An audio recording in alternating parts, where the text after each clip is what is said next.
All right, shalom, shalom. We up, you in live. Isupk Virginia Biblical Scripture Breakdown class. We up now. All right, everybody should be able to see and hear me. We're getting into. We're gonna continue with the kingdom of heaven, where we left off last week. The kingdom of heaven and how we will power in the earth. What does kingdom mean? What does it mean to have a kingdom? You understand? These are very important questions. We just finished experiencing a small portion of the kingdom of heaven with the Lord's 53rd annual Passover. All the brothers and sisters that made it out, give yourselves a hand. Give the Florida Captain Shawarya Allah, all the mighty priests and officers down there, Rakar and Itazab, Dawa Shab, the mighty heavy hitters, the whole crew down in Florida. Mighty, mighty man doing an excellent work holding the Lord's 53rd annual Passover down in Cocoa Beach, Florida. What an amazing time to see what the kingdom of heaven is supposed to be like, which is what we're talking about. We on chapter 2. We on the second part of the kingdom of heaven. Hey, Shalom, brother in Chester, Yahweh Shemel Shabbat. Everybody, just remember, like you always do, you sign in for attendance. Instagram, same thing. You sign in for attendance, and the officer will be able to collect the attendance there. All right. Most High Christ. All right, let's see. This is 312. That's 4. We're just going to give everybody a few minutes to get in here. 4. No. All right, we're going to start in Isaiah, the 60th chapter. Of course, you got any questions, go ahead and put your questions in. Isaiah, the 60th chapter, which is where we are going to be starting. All right. I'll give just a few moments. Brothers and sisters get in here. All right, where we at? 8.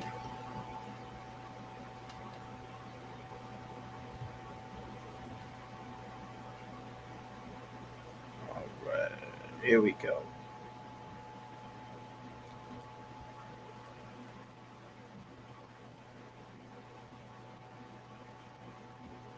12. All right. So now we're going to go ahead and get started. We should be up. Everybody be able to see. Everybody just hit that thumbs up, hit that like, share, subscribe. Here we go. Scripture breakdown. And just take a look. Everybody just hit that thumbs. Okay, clear. There we go. All right. So we're going to be starting here. We're going to start in Isaiah, the 60th chapter, into our continuation, talking about the kingdom of heaven, salvation. You understand? Where we going? All right, here we go.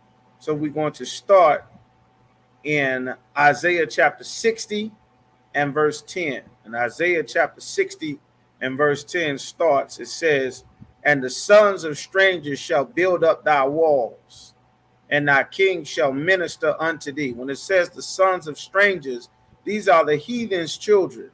The other nations of people, their children are going to build our walls. Just like we built their walls, their towns, their cities.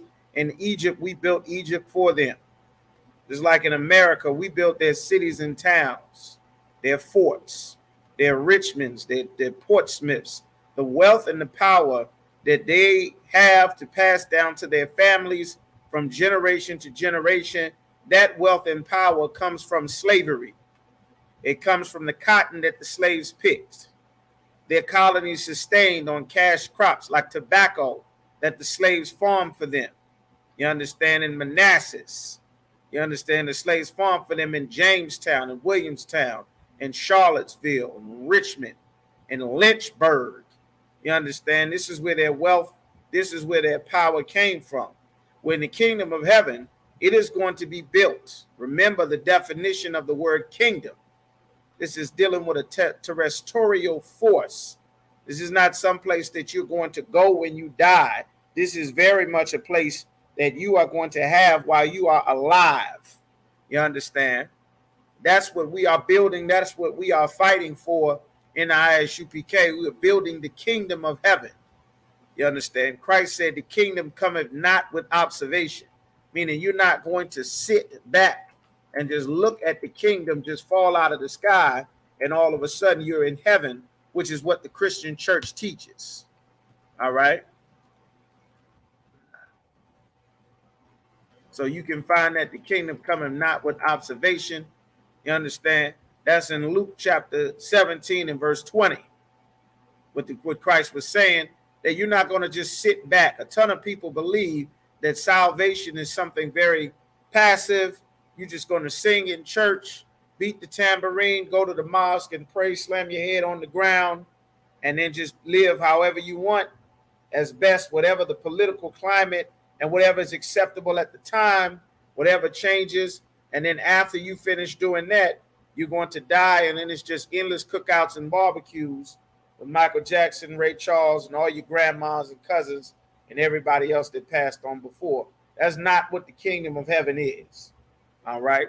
As a matter of fact, let's pull that definition of the word kingdom. Let's get that definition of the word kingdom again. It's like we did the last time, just to get an idea of what the kingdom is. All right. What the definition of that word kingdom is. For those who were not here the last class, let's get it. Kingdom is a politically organized community. A politically organized community. That's a kingdom. Meaning it has organization. It has a goal. It has a purpose. It's not just there just to be there. There's a purpose for this kingdom. That's what the definition of kingdom means. You understand? Every nation of people, the Babylonians had a kingdom. Egypt had a kingdom. You understand? The Assyrians had a kingdom. Rome was a kingdom. China, you understand, a kingdom. America is a kingdom. You understand? That's why it says a politically organized community or major territorial unit. Meaning you got a territorial unit. Why is it saying that this is a territorial unit? Because this is some place that's going on the earth. That's what territorial means. Let's get the definition so that we can just break it down even a little bit more. All right.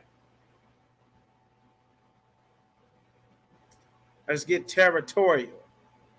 Relating to or organized chiefly for home defense. That's what territorial, or relating to private property, exhibiting or involving territoriality. You understand?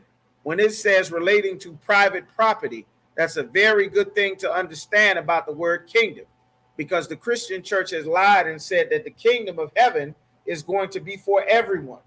But when you look up the definition of the word kingdom, you find that it's talking about a terrestrial unit, you understand, with private property. That's that definition of terrestrial, you understand? Meaning it's property that does not belong to everyone. Unlike what the Christian church said, Jesus is for everybody, God is for everybody, the Bible is for everybody. When you open and read the Bible is not for everybody. That's why God said, be ye there. Christ said, be ye therefore holy, as your Father in heaven is also holy. Christ said that for this reason. The Bible is not for everyone. The kingdom of heaven is not for everyone. Christ did not die for everyone. Hey, shalom, Kushash. All right. This is very important. So in the definition of the words that we are using, that we are reading in the Bible, it's imperative to understand the definition of what is being said. So many years and decades of our life, whether we physically were raised in a Christian church going on a regular basis, even if we never step foot into a church, the very air that you breathe is Christian air. The very thoughts that you are being taught from the time you are a child or a baby, it is all Christianity. That's why we're defining these words. The rules and the way that we are supposed to live as so-called Blacks, Hispanics, and Native Americans are God's laws, statutes, and commandments. And our way of life is contained in those laws, statutes, and commandments in the Bible, which is our history, our records, our prophecy, our present, past, and future. All right. So now that we have that defined, let's go back to the scripture with Christ, with the Lord prophesied, explaining to Isaiah in the 60th chapter and verse 10. It says, and the sons of strangers shall build up thy walls. You hear Donald Trump talking that racist talk, talking about build a wall to keep the Mexicans out. You hear when the old Soviet Union fell, but that Iron Curtain, they had walls. Famous presidents say, Mr. Gorbachev, tear down these walls. They don't want walls in. Well, guess what? In the kingdom, there are walls. The Lord wants walls. You understand? Because the Lord intends for all people to be separate. That's why the Lord has walls. That's why in the kingdom of heaven, it is saying that there will be walls, meaning walls are put up because some people should be in and some people should be kept out. Remember, the definition in kingdom dealing with private property. All right?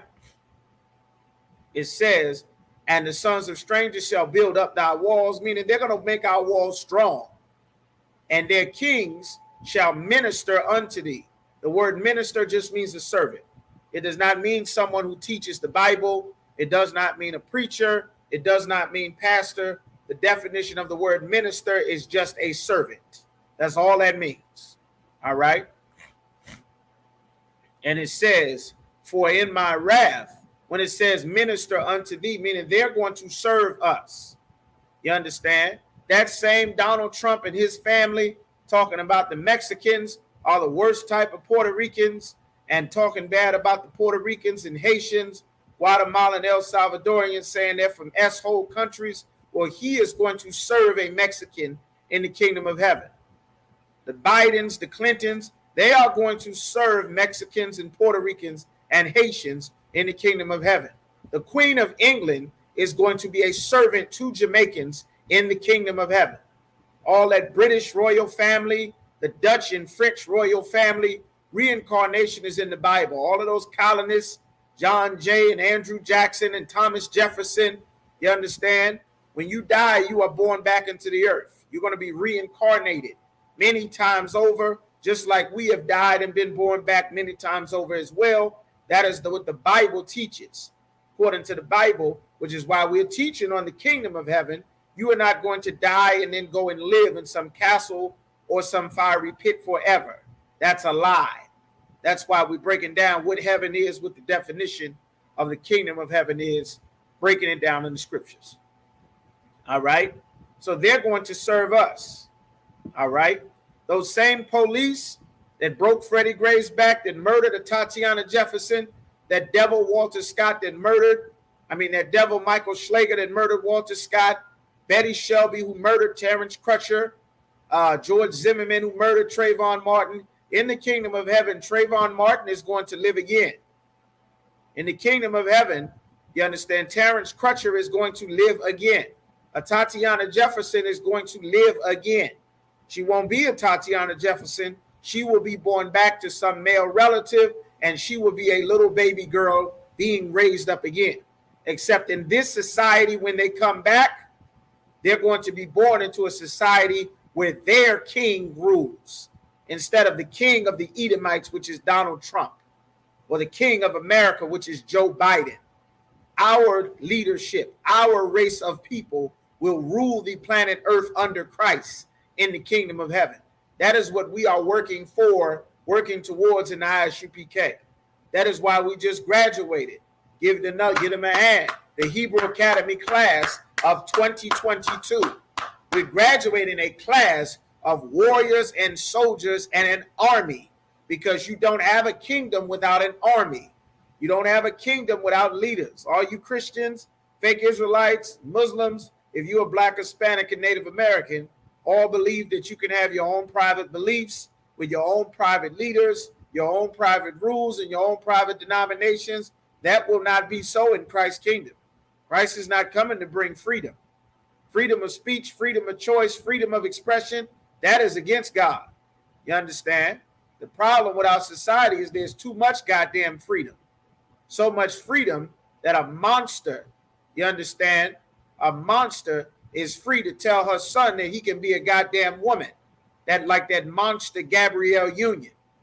It's freedom for a man to be soft and effeminate up underneath of his wife, like Dwayne Wade, that lets his woman put his son in a goddamn dress and a pair of heels and call the little boy a girl.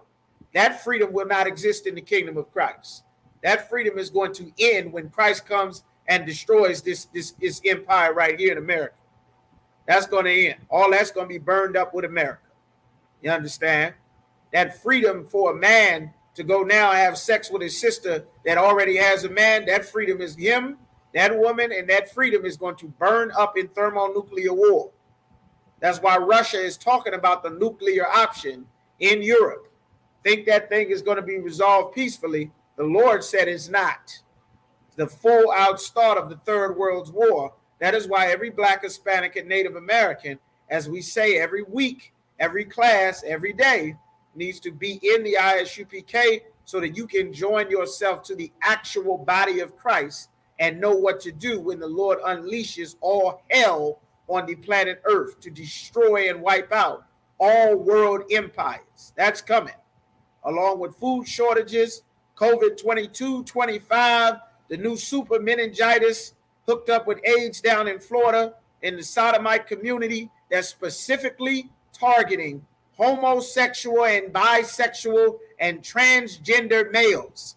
Men that want to dress up like women and have sex with other men. Well, the Lord has a specific demon that's coming and wiping them the hell out, targeting Florida. All your spring break weeks, you're going to go down there and the Lord going to give you some new super AIDS infused with COVID. That's what's coming. You understand? Now is the time to take seriously what's in the Bible, put on your proper spirit, especially in Virginia. We've been speaking to brothers and sisters in Virginia, and everywhere that we go and speak, some brothers hear, but the majority of brothers and sisters do not. And then shortly after, the Lord wipes that economy out, shuts down the grocery stores, close down those projects, close up those apartment complexes, and wipe the entire local economy out of that whole goddamn region. When the Lord sent his prophets through with a warning, you had better heed the warning and follow what those prophets are saying. You understand? Time is drawing very near. If the Lord has allowed you, has sent the prophets that he raised up in this Isupk to your city and your state, you had better break your neck and find where the hell you can get to them so that you can learn what the Lord wants you to do so that you live and not die. You understand? All right. So let's get some more. We had Isaiah chapter 60 and verse 10. It says, for in my wrath, meaning the Lord said in his anger, I smote thee. He punished us. He hurt us in his anger because we would not obey him. But in my favor, I have had mercy. Have I had mercy on thee? Meaning we're going to come back and be in the Lord's favor again. And it's a very simple process. How to be in the Lord's favor? Keep his laws, statutes, and commandments. You start, you understand? You have to come to class so you'll learn. Don't eat pork anymore. Why? Because God has a dietary law, and not obeying his laws makes the Lord be against you. And in his wrath, he will hurt us. That's why we have so much high blood pressure and diabetes and AIDS and cancer and STDs and poverty and homelessness and incarceration and depression and kidney problems. We have so many problems because the Lord in his anger is punishing us. But because Christianity has made us comfortable dying and getting killed, living in the Lord's wrath, they lie to us and tell us that God is on our side no matter what. So while the Lord is punishing us and we're dying, the Christian church has put a demon on us to make us believe that we're saved and God is with us and he just fighting the devil, even though we keep getting shot and homeless and everything else horrible that's happening to us. You understand? Shalom. All right. That's what the Lord is saying. So now in verse 12, it says, therefore, verse 11, therefore thy gate shall be open continually. Meaning we're going to have gates. There you see again. The reason why we have a gate is because there's a border. There's a boundary. You aren't free to just walk in. Hey, shalom, brother. Make sure you sign in for attendance so the officer taking attendance can get it. All right. Rashad, make sure you get all these names down for attendance. Check Instagram periodically so you can get the attendance on Instagram as well. All right. So let's see here. There's gates. There's supposed to be boundaries. The Lord does not want everything open. This concept that everything should be open and people should be free to come and go. That's why they have something called border patrol. The gates, you're supposed to have a border, a boundary on your kingdom or your territory. The problem with the Black, Hispanic, and Native American community is our leaders are all Christians, and they're so weak that they don't believe that there should be and have boundaries set up. And because they don't have boundaries set up, the Arabs, the East Indians, the Africans, our oppressor, the so-called white man, everyone is free to just come and take advantage of the fact that we have no boundaries, no borders. We don't have religious borders. We don't have racial borders. We don't have political borders. We don't have terrestrial borders. We don't have any borders that the Lord naturally set up by telling us not to take into their communities. Don't marry into their families. Don't allow their sons to take your daughters. Don't eat pork, crab, shrimp, and lobster. Don't worship their gods. Don't make a covenant with another nation of people. All of these things are borders and boundaries that the Lord set up to protect us. And we forfeited those by having interracial marriages like O.J. Simpson, like Michael Jackson, like Young Jeezy, you understand, like Terrence Howard, like Shane Mosley. We forfeited that by having interracial marriages like Martin Luther King. Like we are not corrected from being in our mind that this is acceptable when it is not acceptable unto God. All right? Whoever Big Mike is, whoever says shalom, make sure you sign in for attendance. All right? Shalom is not attendance. All right? Sign in for attendance. All right? So just briefly, the Lord said, Deuteronomy 32:7, he said, remember the days of old. Consider the years of many generations. Ask thy father, and he will show thee. Thy elders, and they will tell thee. When the Most High divided to the nations their inheritance, when he separated the sons of Adam, he set the bounds of the people. The bounds is a boundary. That's why the kingdom of heaven has gates. God always wanted boundaries. He set the bounds of the people according to the number of the children of Israel. For the Lord's portion is his people. The boundary on the earth that the Lord set up, what belongs to him? His people. That's the part that he loves.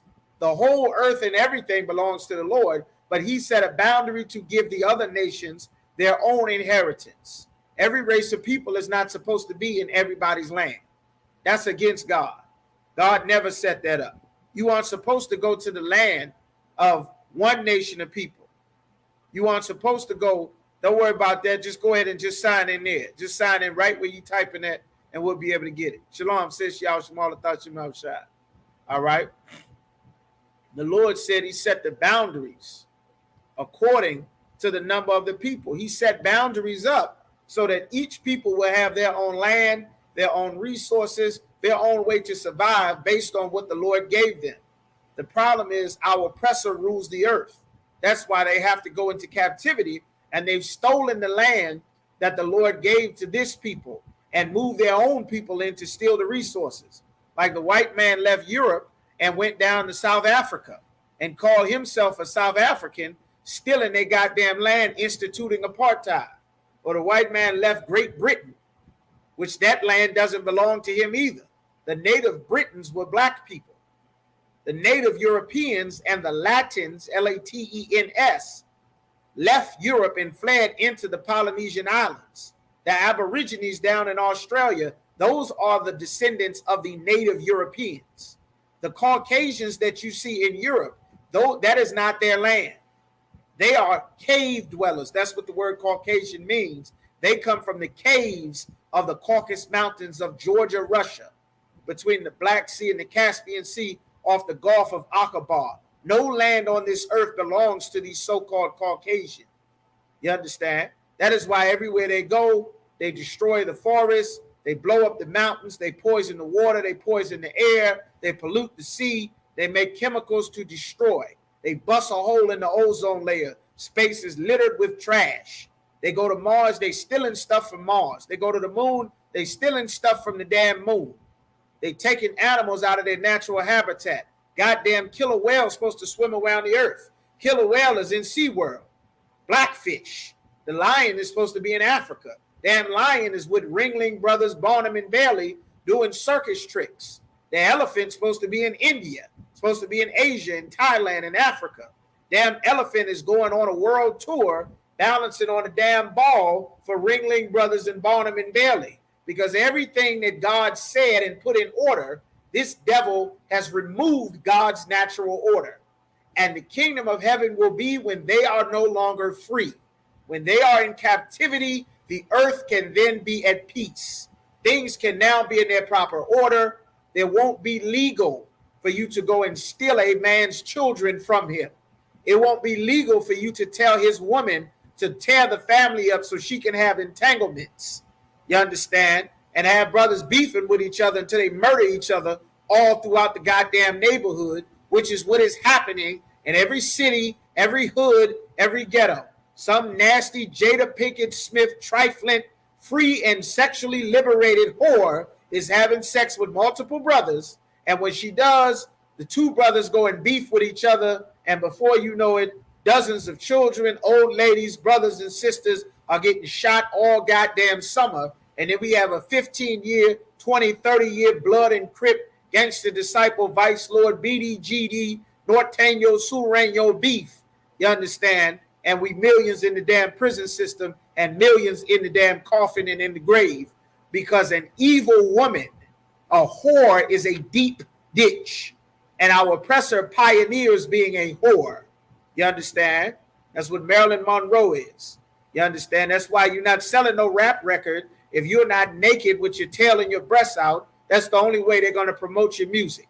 Well, that's against the Lord. And when they are no longer free to run the music and run entertainment and the radio waves and the internet and their Army, Navy, Air Force, Marines, government, their NATO, and their world powers are no longer in authority, now that Christ has come with 200 million angels and wiped out every world government, and now the King of Kings has taken rulership over everyone's land and everyone's country, then the world can be at peace, and he will assign who he's going to put in charge. That is what we're doing and working for in the Isupk. All of that, everybody come together in the Rainbow Coalition, that's against God. God never wanted all people to come together. Even in the kingdom of heaven, which we are reading in Isaiah 60, when everything will be nice and wonderful and the Lord's will be done all throughout the earth in perfect order, there's still going to be gates on the kingdom of heaven because God always set up boundaries for every people to be separate. All right? So now we back to Isaiah chapter 60 and verse 11. It's like a through this fan.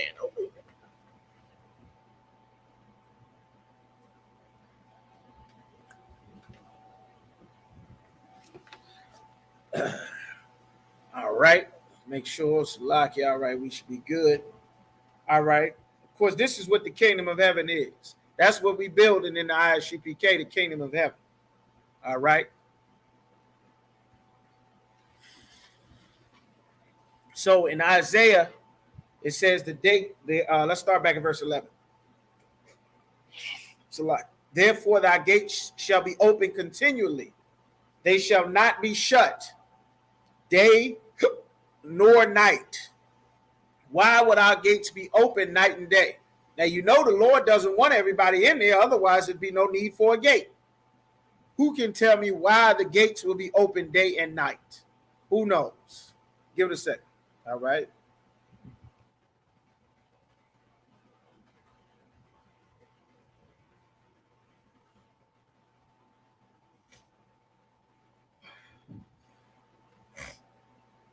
Who want to give it a shot? Nobody knows. Y'all give it a shot.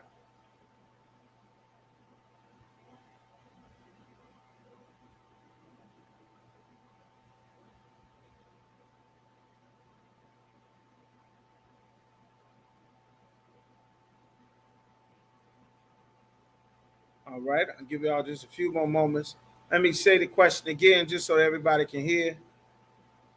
To welcome Israelites. Okay. For heathen to bring back what they stole. Good answer. That's correct. Is it because the other nations will be delivering goods? Excellent answer, Arnaud. Excellent answer, this young brother here in Pittsburgh. All right, young man Alfred. Okay. Young man here to welcome Israelites. Well, in a way, you're right. The Israelites won't need a welcome because they'll be at home.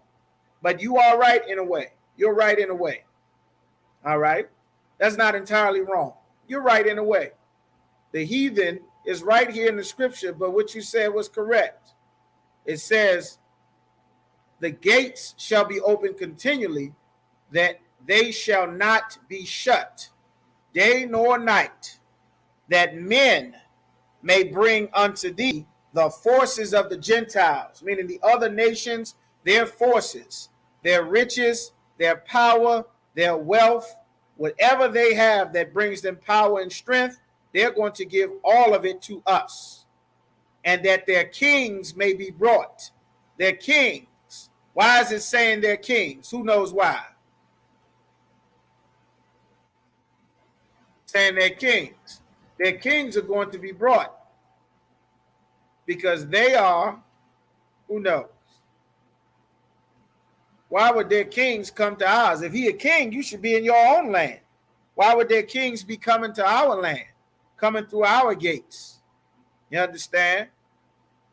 We're going to just move on. We at 7:40. All right. They're going to be coming to our land because they have a punishment to serve out. They got streets to sweep. They got roads to build. You understand? They got schools to build. They got castles and palaces and houses to build. They got crops to farm because they are surrendering. No, they ain't surrendering. They ain't surrendering. They ain't got to surrender. They ain't going to have a choice. They're going to be brought captives. You understand? They won't have to surrender in that day. Whoever's still alive is going to be brought, period. But that's a good answer. After Christ comes and wipes out so many of them, that's why when it says that Christ comes, it says he's going to be as though his vesture, meaning his outfit, the clothes he was wearing, as though it was dipped in blood. Because Christ is going to do so much killing, it's going to look like the outfit that he is wearing has been absolutely washed in blood. So much blood, you won't be able to tell. Because that's how much the other nations have stolen from the children of Israel. Stolen from blacks, Hispanics, and Native Americans. They've stolen records. All of that gold that they stole from the Aztec, the Inca, the Mayans, it's still sitting in Spain right now. It's in the Vatican. It's in Rome. It's in Italy. It's in Germany. It's in Spain. It's in Portugal. That Queen of England, she got all of our gold and our jewels. She got it right now. We ruled the western side of Europe in the Dark Ages. We ruled over Europe in the Dark Ages. After the fall of the Roman Empire, all of our wealth, all of our artifacts, all of our painting, everything that we did, all of the gold that we had in Africa, that gold the Africans have. The Nigerians and Ghanaians, all them Africans that black people love to pretend to be, thinking you an African, well, they got wealth in gold. That gold belongs to us. All of that gold that them Arabs have, those Saudis, all of that gold that them Saudis have, well, that gold in Saudi Arabia belongs to the children of Israel. Saudi Arabia is Israelite territory. That's land of Israel. That belongs to us. Yemen, Iraq, Iran, Afghanistan, Turkey, Syria, Lebanon, Jordan, Palestine, and that little potato chip that they call Israel, all of that land is the land of Israel. All of that land belongs to us. And there are other nations of people that live on our land and get rich. They eat our wealth. They have our gold, our oil, our land, our rivers, our streams, our territory. That's why the word kingdom means a territorial force, because you won't have a kingdom if you don't have a force to hold on to your land. Christ's kingdom is not going to be ruled by hugs and kisses and choir rehearsal. You understand? It's not going to be ruled by everyone wanting to do what is right. That's not how the kingdom gets ruled. We're going to show you that in the scriptures. That the Chinese are not going to forget about them worshiping Buddha just because Christ is alive.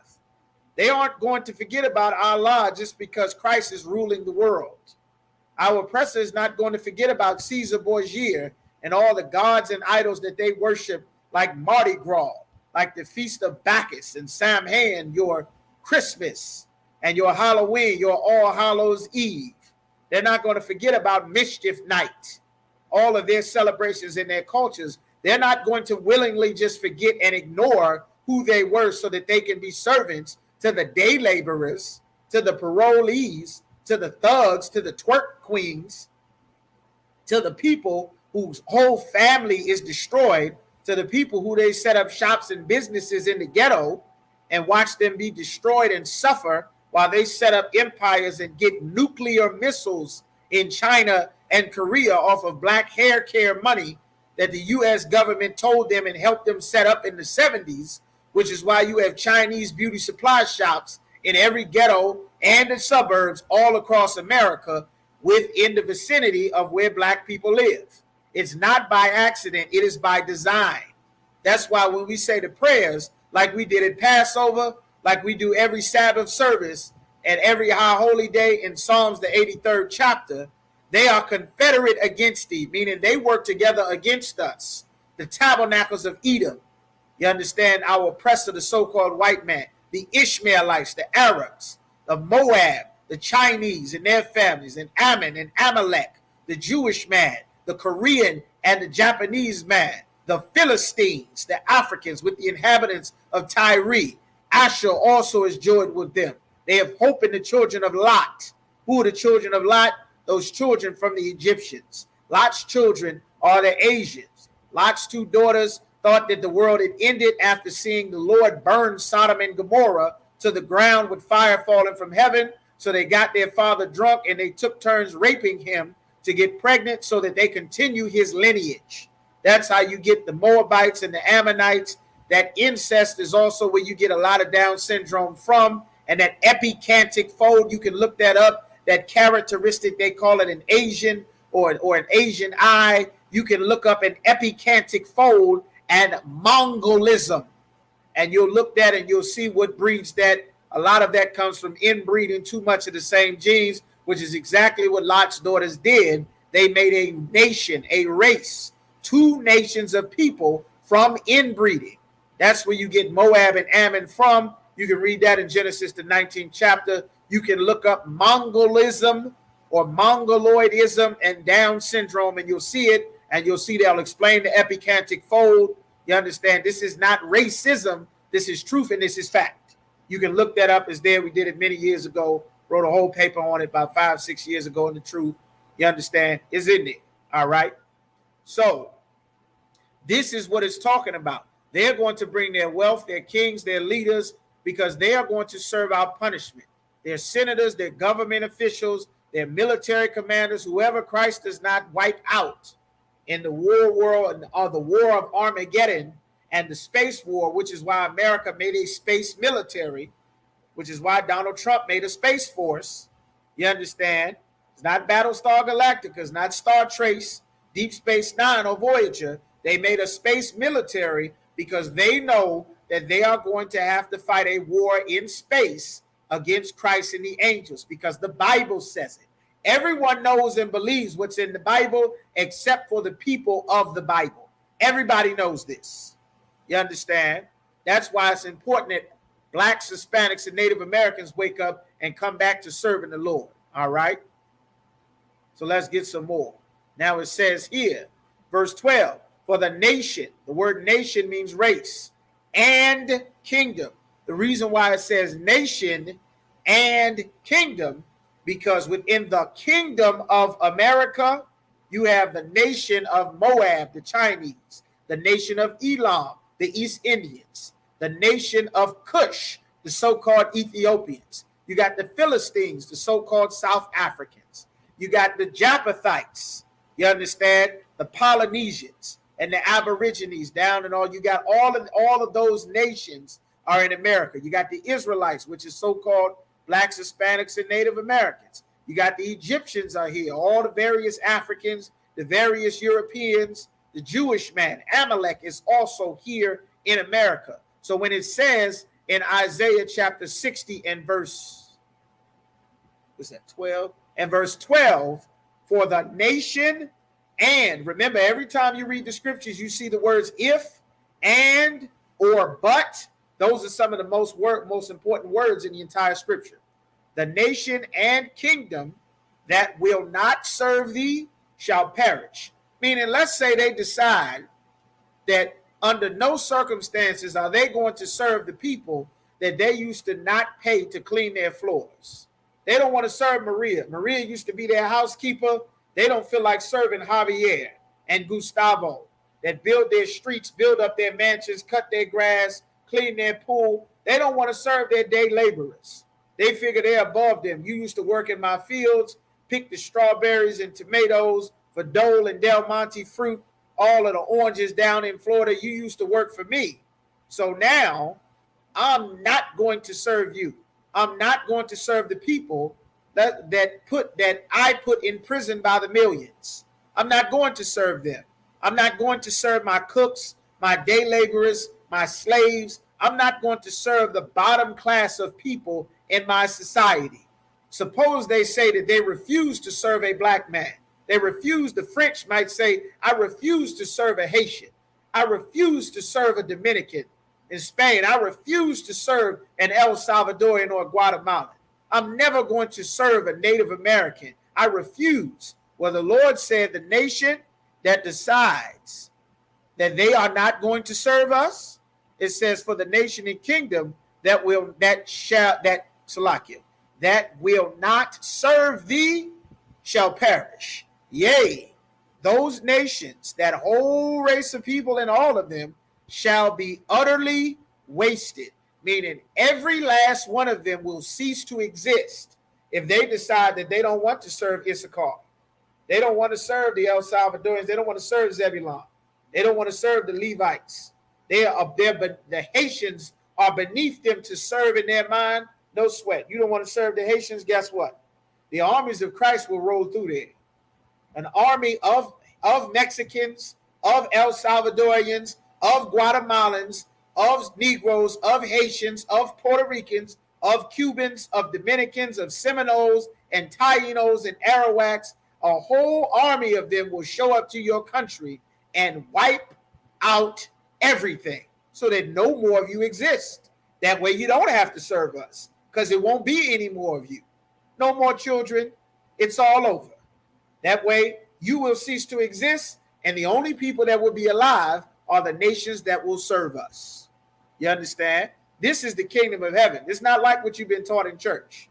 Hey, shalom, brother in Baltimore. Shalom, sis.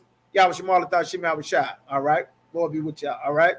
This is the kingdom of heaven. They don't teach about this in the Bible. While the sodomites is beating the tambourine, looking up at the ceiling, Big Mama jumping up in the ceiling. This is the real kingdom of heaven. You can't do this without an army. Them sodomites on that choir singing about Jesus rolling on the floor, doing that two-step. The Chinese is not going to give over China to them. The Koreans are not going to give Korea to them sodomites on your choir that want to love and hug everybody. They're not going to give it to them. They ain't going to lay it down for them. But when that Hebrew Academy class of 21,000, 20-something, just like 2022, when that Hebrew Academy class rolled through your country, you're going to give it up or lay down. You're going to get down or lay down, just like state property. And you won't have a choice. You understand? We won't be on crack. We won't be on your Percocets, your Mollies, your weed. You won't have any government power or authority to stand against us because Christ and 200 million angels are coming to wipe out all of the defensive everything everyone has. That's how the kingdom of heaven gets built. You other nations of people picking up the Bible, that's like you swallowing a handful of cayenne pepper or rat poisoning. You don't know what's in that Bible. It is nothing for you. If you're not Black, Hispanic, or Native American, there are terrible things that you have to pay for that your people have done to the people of the Bible. You should go to Disney World. You should go to SeaWorld. You should go bungee jumping, skydiving, eat your favorite food, go to your favorite restaurants, watch all of your favorite movies, get your HBO Max, your Disney Plus, your Netflix, find your best food, get your blood pressure good, work out, do yoga, Pilates, do everything you want. Because when Christ comes, all of this freedom is going to be severely restricted. And you are going into captivity and you will serve us, or else. That's what the Bible says. All right. Now, let's get verse 13. Isaiah 60 and 13. The glory of Lebanon, glory of the nations shall come unto thee. The fir tree, the pine tree, and the box together to beautify the place of my sanctuary. They're going to make our place beautiful, just like we make their homes beautiful. We decorate for them all of those beautiful clothes from that cotton that we picked for them in those colonists, that denim jeans that everybody liked to wear. Just as a sidebar, denim is Israelite customs. Sackcloth is denim. That's what sackcloth is. You understand? That's denim. That was our customs, our clothes, our culture. Shalom, just signing for attendance. Whoever living legend is, just signing for attendance. That's our clothes and our culture. That's what sackcloth is. All right. Okay. And you make that from cotton. You spin the cotton, get it real fine. You make that all of those wonderful, beautiful clothes and garments that some Hispanic brother or sister or some kidnapped Haitian children or some kidnapped Jamaican, West Indian, Benjamite brothers and sisters, every time they have a flood and an earthquake, the goddamn United Nations and whatever Catholic charity group swoops in talking about we giving aid to Haiti and Jamaica, just for you to find out that damn 2 years later, they were kidnapping the goddamn children and forcing them into sex slavery, working as slaves in their damn mansions down in Florida or the Carolinas, some goddamn where. You thinking that Christianity is so great and sweet and wonderful. Meanwhile, they the ones keeping the sex trafficking rings going. You want to know where all your missing black and Hispanic kids are? Check them pastors. Y'all, you and mama and big mama and abuela keep going to church every Sunday, despite the fact that they bust preacher after preacher, pastor after pastor, all over the country for the touching, the abusing, the sexual exploitation and abuse for young black, Hispanic, and Native American, and even white children from here all the way to the goddamn Vatican, all the way down to Brazil, all over the world, yet you Christians ignore it and keep going to church every Sunday and then wave your Me Too flag talking about abuse is wrong. You are a part of the force to keep that evil going because you lack morality. You lack conviction. You understand? For the evil that you support. You understand? Because you don't have the spirit of the Lord. You understand? That's why we against this evil in the Isupk. Everybody else is okay with it except us. You understand? So now it says, and I will make the place of my feet glorious. The Lord's footstool is going to be glorious. Right now, the place where the Lord rests is not glorious. Our place is not glorious because we got a bunch of churches worshiping other gods, praying to the image of the same people that crucified Jesus Christ when Jesus Christ is a black man. Jesus Christ was lynched by a mob of white Romans, beaten, whipped, stripped, nailed to a cross, and executed with two brothers on his left and his right. You understand? And that's what the glory of the Lord is right now. That's why nobody take the Lord seriously until you come across the Isupk. And for the first time in your life, you actually see brothers and sisters that take what God said in the Bible seriously. And it's such a strange thing to the world because everybody takes the Bible as a joke when the Lord said, thou shalt not commit adultery. Thou shalt not eat pork. You can't eat anything that doesn't have fins and scales. The world takes it as a joke because the people of the Bible treat it as a joke. That is why they take the people of the Bible as a joke. All of that will be over when we have the kingdom of heaven. All that's going to change. That's what we fighting against, the change in Isupk. All right. So now Isaiah chapter 60 and verse 14. The sons also of them that have afflicted thee. All those bushes, all those Bush children, those Biden children, the Jeffersons, the Jacksons, the Jenkins, the Robinsons, the Riveras, the Santiagos, the Columbus, the Colon, all of those names, Quinones, Rivera, Ramirez, Rodriguez, Diaz, all of those are names of our oppressor.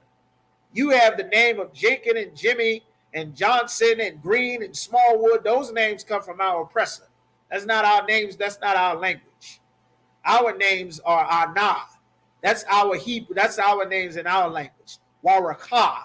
That's our names. Tazayataza, Yerashamav, Kwashah, Natazak Nashah, Anya Shawamar, Mahaiman, Yahana. Those are our names. Hazayan, those are our names. Ashayar Rakar, Kwamwa All, Gadar Har, Tazarayak, Shamawa Allah. That's our names. We got these old silly English, Spanish, Portuguese, French, Dutch, Arabic names that come from the people that put us in slavery. We won't be making their names continue anymore. All that's going to be over. That's why when you come into the truth, you get an actual Hebrew name, not a Yisraelite name, not a Yiddish name with I's and O's and U's that you get from fake Israelites who are not in the truth. So you can think that you're serving the Lord without getting in the Isupk, causing you a bunch of confusion. I pray you understand before the wars and everything jump off. I got bad news for you. You think, but they're not men of war. I got bad news for you. You might think they're serving the Lord, but the test is coming. And you're going to find out at the worst possible time that the men that you are with, they're not men of war. They duck and hide under the cameraman when shots get fired at their camp. Not us. You understand? So now, verse 15, it says, the sons also of them that afflicted thee shall come bending unto thee.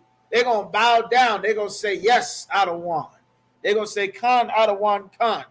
The Chinese man that's selling you rat as General Tso's chicken in them corner store carryouts, that sweet and sour rat that you eating, you understand, and them boneless chickens that you getting from the carryout, they're going to come and bow down to you. That you buy your Remy and your Yaki and your weaves and your fake eyelashes and makeup from, they're going to come and bow down to you and say, yes, my Lord. Yes, my princess, what shall we do? Yes, my princess, I'll get right on it. Yes, my Lord. Khan Adawan, Khan, sir. All them East in the Elamites, they're going to come and bow down to the tribe of Levi, to the tribe of Benjamin, to those Arawaks that they treating and mistreating in Trinidad. They're going to come and bow down hand and knee. They're going to say, yes, sir. Yes, master. What shall we do? You understand? All of them. That's what the Lord said. Esau going to come and bow down to you. They're going to be paying taxes to you. They're going to be paying you taxes. They're going to be working in your field, picking your cotton, tending your sheep, washing your horses. They're going to be bowing to us. That's going to be the kingdom of heaven. They're not going to be sitting in the kingdom of heaven next to you holding your hand like the dummies in the church that taught you so that Dylan Roof can come and murder everybody in the Baptist church in South Carolina. That's not going to happen in the kingdom of heaven. You love your oppressor. You're gonna be here burning up with America when Christ comes. All right. That's why the Bible says, if you are a friend of this world, you are an enemy to God. I'm paraphrasing. All right. So it says, and all they that despise thee shall bow themselves down at the soles of thy feet, and they shall call thee the city of the Lord, the Zion of the Holy One of Israel. They're going to bow down to the children of Israel. They're going to change that name. They ain't going to be saying, hurry up and buy. Get out of my store. Show me your receipt. They ain't going to be denying you your purchase. They ain't going to be talking back to you, telling you you don't qualify for that home, coming to repossess your house, or Child Protective Services coming to take your kids away because you're too poor to afford them, or some monster telling you you can't have housing unless you get rid of your husband. They won't exist anymore. They're going to come and bow their feet to you, and you are going to tell them what to do. Like now, if you're in captivity, our lives revolve around the culture of another nation of people. A slave's entire life is based around spring break, Christmas, Thanksgiving, Mother's Day, Father's Day, Halloween, New Year's Day, birthdays, President's Day, the days you can get off from your job. You understand? Our entire lives in captivity, because of course we in the Isupk, we serving the Most High. We are keeping our ethnic national belief, our high holy days. We're keeping them. But as a slave in the world, your entire life is based around trying to be another nation of people. Eating pork is not your culture. That's why it makes you sick.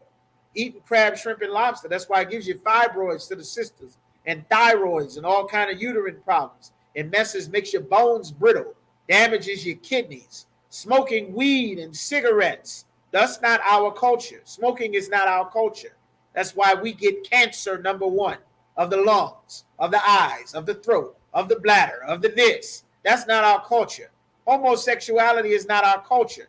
That's why if you're a homosexual or transgender, or bisexual, all of which is homosexual, your life expectancy as a man who dresses up like a woman, which is not our culture, is about 38 years. That means that your entire life that is already short from cancer, from prison, from strokes, from heart attack, from diabetes, from jail, from the police, from arrest warrants, from stress, already shortening your life, on top of your mama, your woman, and your job being against you, you're now going to take on another culture of being a sodomite, the fullest you can be, so you can shorten your life that was already going to end at about 60, 55, something like that, down to 38. That's not our culture. That's why we die more than everyone else who takes on that lifestyle. Being a gangster is not our culture. Being a drug dealer is not our culture. Every teenager, you understand, brothers and sisters getting killed. Being a whore is not the Black and Hispanic woman's culture. If it was, you wouldn't be filled with herpes and gonorrhea and syphilis and everything else. That's not our culture. Sex is marriage. That's our culture. Sex is permanent. That's our culture. We don't celebrate the other nations of people's high holy days. That's our culture. We don't marry into another race of people's family. That's our culture. We don't join and allow them into our communities and families. That's our culture. Our God does not accept the other nations of people. That's our culture. That's how we live. This is how we rehearse the righteous acts and practice so that we can have the kingdom of heaven. Because remember, like Christ said in Luke the 17th chapter, the kingdom of heaven cometh not with observation. You're not just going to look up and see the kingdom of heaven.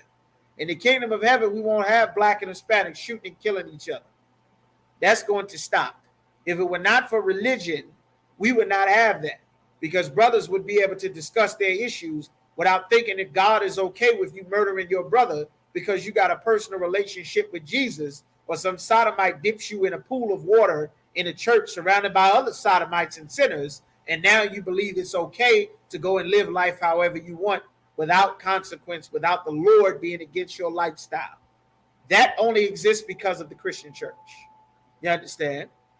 All of that will be gone in the kingdom of heaven. So now we can just have brothers and sisters that can dwell in peace with each other. You understand? So now we're going to go to verse 16. Isaiah 60 and 15. It says, whereas thou had been forsaken, meaning the Lord had turned his back on our people because we disobeyed him. Jesus dying on the cross does not automatically mean that God is on your side. That's why we read in John, to him that he called, he gave power to become the sons of God. Meaning there is something that you have to do with the example and teachings that Christ left. It is not automatic. God is not automatically on our side. God has been against us as a people for thousands of years for all of the reasons that I previously mentioned. You understand? And we have to turn against that culture, which is just normal life to us, and now turn to the culture that God gave us, which is repenting and keeping his law, statutes, and commandments. That's how we get the Lord on your side. You only learn how to do that in this one body that the Lord set up in the Isupk. All right? And it says, and hated. We were hated, that no man went through thee. I will make thee an eternal excellency. Forever we will be the excellency that the Lord intended. A joy of many generations. You understand? Many generations going to be a joy. All right? We're going to be a joy for generations and generations eternally. We're never going to have to deal with sisters raising children by themselves. That's never going to happen again, because no brother is going to have sex with a sister and throw her away. No brother is going to murder another brother, so we won't have to deal with that. No one is going to eat pork or crab, so we won't have the high blood pressure, the gout, the strokes, the diabetes. That's why the doctor asks you. We got medical technicians, sisters, a couple of sisters in that medical field. The doctor's going to ask you, does this run in your family?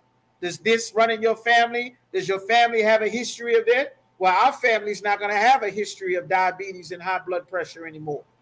We won't have it because the stress that gives us this high blood pressure, the oppressor will be cut off. So there isn't anyone that's going to work you, you understand, 80, 120 hours a damn week and pay you peanuts and then ask you for steak dinner for your rent and your mortgage. All of that will end. We won't pay mortgage to anybody. Nobody's going to take your house away because your house belonged to your father and that land belonged to your father. And nobody else can have your father's land. It's not for sale. It's not to be rationed. You understand? You don't. Nobody else can take our family's land away. Nobody's going to take my sons away. You understand? Take my daughters away. Tell my sons and daughters not to listen to me. Tell my wife to leave me and go be with another man. That won't happen because that won't be allowed. Because whoever does that, they will be put to death according to the laws of God. That way, we won't have any of it. So all the STDs that come from brothers having sex with other brothers' wives and sisters having sex with men that are not their husband, it's all over because nobody will have sex with a woman that already has a man, and no sister will have sex with another man besides her husband. Game, set, match. The anger of the Lord will not be on us anymore. He'll make us the excellency. We won't lose children. Hey, shalom, brother. We won't be losing our sons and daughters anymore. We won't have any more stillbirths or miscarriages. The Lord said in the covenant that he made with us, that he said there would be none weak, none sick, none feeble among us if we obey the Lord. You understand? Those things will go away now that we obey the Lord. You understand? This is the kingdom of heaven. This is what it is. You won't have to find a job. The wealth your people have, you won't be working, traveling all over the goddamn world, trying to find a couple of quarters to bring back to your house to not sleep on the street. That will be over. You won't be turning to a life of crime to get food, to get groceries, to get some food to feed your family, because all of the wealth and the power will belong to righteous men, and the righteous men that make sure that the billions and trillions of dollars of wealth that the Lord has given to them, the forces of all the other nations of people, that there are none of us who starve. P. Diddy is not going to feed you. Dr. Dre is not going to feed you. 50 Cent is not going to feed you. Birdman is not going to feed you. Jay-Z is not going to feed you. Oprah is not going to feed you. The billionaire, millionaire, Floyd Mayweather is not going to feed you.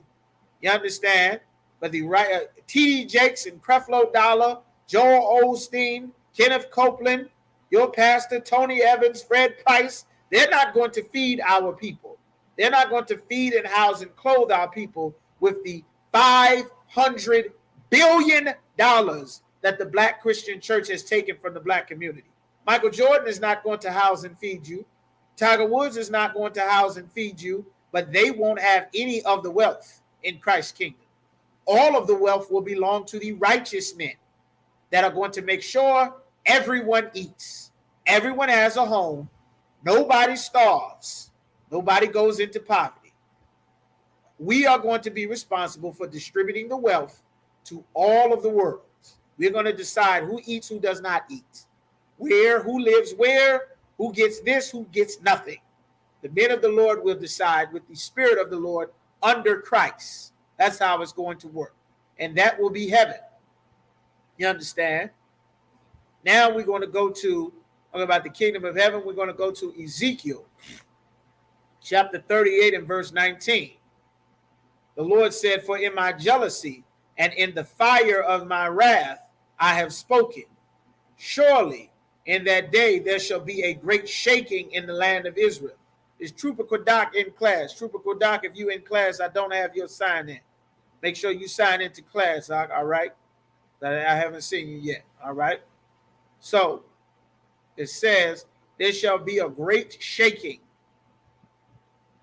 in the land of Israel, so that the fishes of the sea, the fish that are in the sea, the fowls of the air, the birds in the fowls of the heaven, that's in the sky, that's the heaven, the skies where birds fly, And the beasts of the field, all the animals that live on the ground, that live in the open plains in the field, your cheetahs, your gazelles, your giraffes, your bucks, your impalas, all the beasts that live in the field, and all creeping things that creep upon the earth. You got your caterpillars, your bugs, your snakes, your lizards, all creeping on the earth, shall shake at my presence. And the mountains shall be thrown down. The governments of the earth shall be thrown down. And the steep places shall fall. And every wall shall fall to the ground. All of the power and authority on the earth is going to fall when Christ comes. And the nation of Israel will be in charge of the earth again, ruling from our land in Israel. And I will call for a sword against him throughout all my mountains. Saith the Lord, the Most High Power. Every man's sword shall be against his brother. This is the Lord calling World War III. The Lord is calling this. This is how it comes. Remember, the kingdom cometh not with observation. This is how it comes. The Lord is going to cause all nations of people to go to war with each other. Civil war, race war, world war. This is why the Lord separated every people. All of these countries that then put in all of these other nations of people living in their land, God is going to cause them all to go to war. You got Chinese in your land, Chinese all in Africa, the Koreans is all here in this place, the Arabs is all here. All of the nations that the Lord is getting ready to bring to World War III, they are all in other people's lands. You understand? Especially here in America. The most foolish thing that you can ever do is invite your enemy, whose family and people that you spent decades of killing them, and then you invite them into your land to live amongst you and your children and your people to bring and make them a part of your empire. That is foolish. And America is going to pay for doing that. Not because we said, not because we doing violence to anyone in the Isupk, but because God said it. All those Chinese you got over here, you think you're going to go to war with China and start bombing them for taking back legitimate Chinese territory like Hong Kong and Taiwan?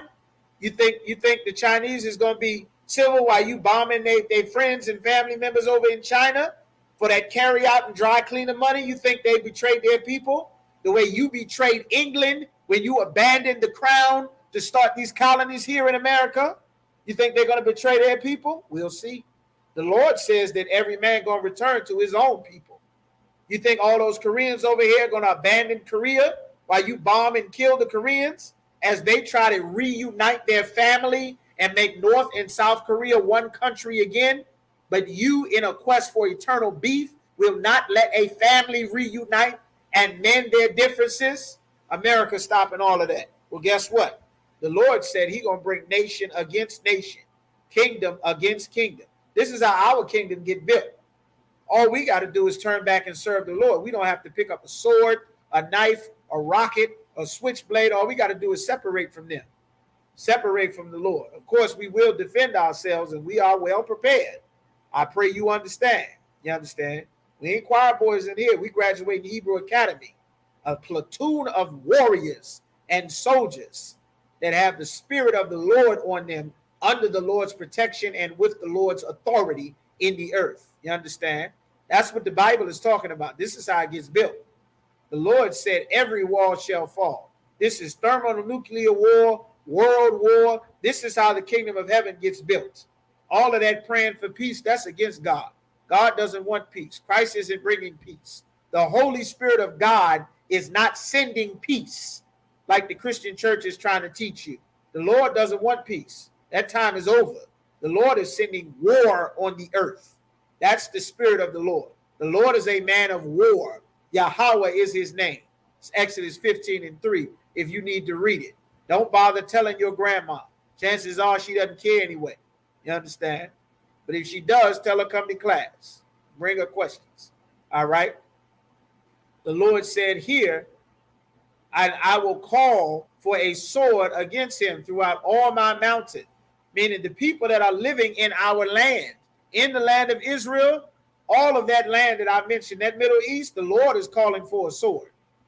Right now, you may not follow politics, which you should, because that's what Commander General Yohana is explaining in these classes. That's what you're being taught in the Bible and these prophecies.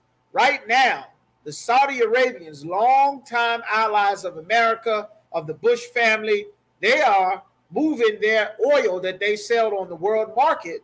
They're moving it to be sold in the Chinese currency, which gives China the power, their currency, the power. America is in a ridiculous amount of debt, and that debt is owed largely to China. So now the Saudis are going to sell oil in Chinese currency and not the US dollar. And that's going to make China have the power and the upper hand, while simultaneously China is uniting with Russia and still going to do and sell and buy oil from them, because Russia contributes a considerable amount of oil into the world's oil reserves, into the world's oil trade. You understand? So now the balance of power shifted in China's favor, and China is not going to be bullied like America bullied all the Arab leaders, Saddam Hussein and King Assad in Syria, and the King Ahmadinejad down in Iran, and Muammar Gaddafi in Libya, the president of Egypt, the prime minister, all them leaders that they either killed or forced them to step down over their country. They're not going to be able to bully China that way. They're not going to be able to bully Korea that way. Rocket Man don't give a damn. He's ready for the smoke. He don't care what happened. He's ready to get it on. You understand? The Lord is causing this. And the imposter, Amalek, that lives in our land, that calls himself a Jew, that is not, according to Revelation 2 and 9, and Revelation 3 and 9, the Lord is going to bring World War III to his doorstep. That's the battle of Armageddon. That whole plain, you understand, that field of Armageddon, and that plain, the valley of Jehoshaphat, is what it says in the Bible. In that Joel, the 3rd chapter, the Lord is going to bring all nations into that big open plain so that they can fight and war and die, so that we can get our land and our empire back. That's the only way it happens. It's not going to happen by voting. We've been voting for 60 years. Things only got worse. Integration doesn't work. Changing religions doesn't work. Joining the military, the police force doesn't work. Protesting doesn't work. Crying doesn't work. Begging doesn't work. Pouring yourself out doesn't work. Going back to Africa didn't work. We tried that in Libya. The damn Africans was eating us like you eat Popeye's chicken at the goddamn at Popeyes. You understand? None of that works. Going back to Ghana doesn't work. They scamming you for all of your money, getting every quarter that you have so that you can be broke and just be a regular person in Africa with no goddamn electricity and no AC, with rolling blackouts throughout the whole country if they have electricity, clean, and running water. They scam our people up like this all the time, which is why you should stop following yourself and get in the Isupk to learn what God actually wants you to do as a black man, as a Hispanic Native American man and woman. All right? So the Lord is sending this. Now, verse 22, it says, and I will plead against him with pestilence. Pestilence is a plague. That's where your COVID-19 comes from. That's where your new super AIDS, that's where your Omicron, your Delta variant, the new stealth COVID, and all of the other plagues and diseases that the Lord has not released yet. They are coming. You understand? You like going to hang out with snowflakes. You like to be with Miss Ann. You like to hang out with Karen. The Lord has special diseases coming for you brothers and sisters that like to get down with the swirl like Serena Williams. It's coming. The Lord hasn't released it yet, but it's coming. You understand? You want to be a sodomite, you like to be a man and go have sex with other men? The Lord has worse things than AIDS coming. They got a new special meningitis that's out now. You understand? It's hitting Florida like a tsunami. The Center for Disease Control warning about the new super meningitis. The super unreleased, the exclusive meningitis version for all the buyers and the trans down there. The Lord is sending these plagues, and there are more plagues that are coming. You understand? All right. The Lord said pestilence and with bloodshed. The Lord is bringing that. And I will rain upon them and upon his bands, upon his military, and upon the many people that are with him, all your allies, all your NATO forces. If you Black, Hispanic, or Native American, you better not be a dummy and let your sons and daughters and loved ones go into this oppressor's military. You can ready to get them sucked into World War III. If your deployment is almost over, get out. Finish your contract. Finish what you signed up for. Get out. In your career, get out. Retire. You law enforcement, retire. The Lord does not want us in our oppressor's government, in his law enforcement, in his military. The Lord wants you in here fighting for the lives and the souls of your people, because there are punishments that the Lord is sending. Not us. The Lord is sending punishments throughout the entire earth. You understand? All right. And the people that are with him, and an overflowing rain, great hailstones, fire, and brimstone. That's when everything is blowing up and burning, flying all across the world. You understand? All the explosions and bunker busters and bombs and Air Force and fighter jets. All of that water is getting ready to spill fully out of control in Europe. Russia threatened Finland and I believe another country, not Poland, Finland and Sweden, I believe, telling them that they had better not join NATO, that they're not sending troops all throughout Europe. They're going to send a missile. You understand? That's what they send it.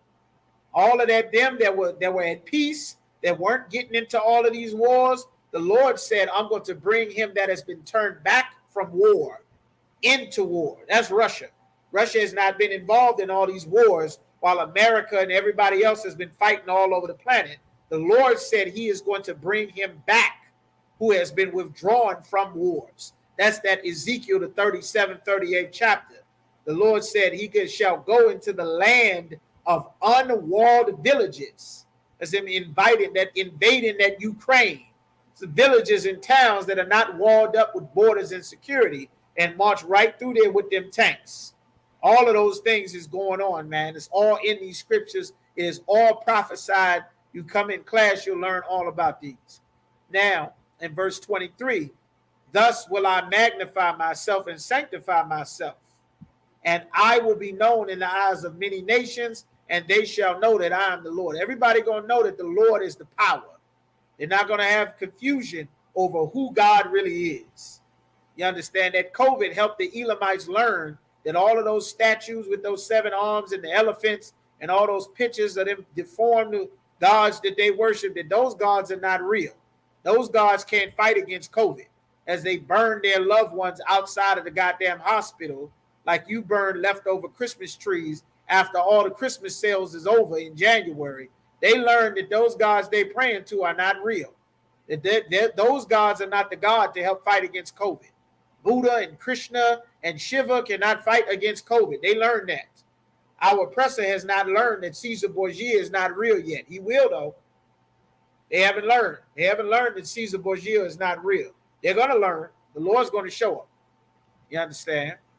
So now we're going to go to Luke chapter 1. Let's get what is the purpose of this? Why is the Lord doing these things? Luke chapter 1 and verse 71.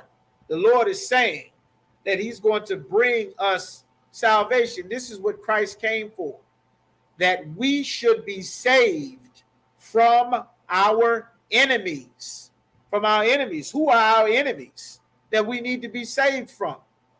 This is the whole purpose of salvation, that is so negligent and is so criminal that they don't even tell you what the purpose for salvation is.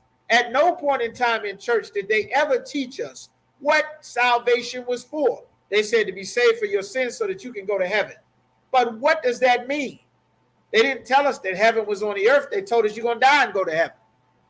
But that's not what the Bible says. That's why we read that the kingdom of heaven is a terrestrial force with gates and borders and boundaries, with political affiliations and a military ruled by a king or a queen or a monarchy. In our case, a king, because we don't have queens, because a brother can have more than one wife. You understand? So now, what is he talking about? That we be saved from our enemies. Let's get who are our enemies. You understand? Who are these enemies that we need to be saved from? Lamentations chapter 4 and verse 17. We're going to get some of these enemies real quick while we keep moving. Lamentations 4 and 17 says, we started 18. It says, they hunt our steps, that we cannot go in our streets. Who is hunting our steps? The police are hunting our steps. The FBI, Immigration Customs Enforcement, is hunting your steps if you are a Mexican.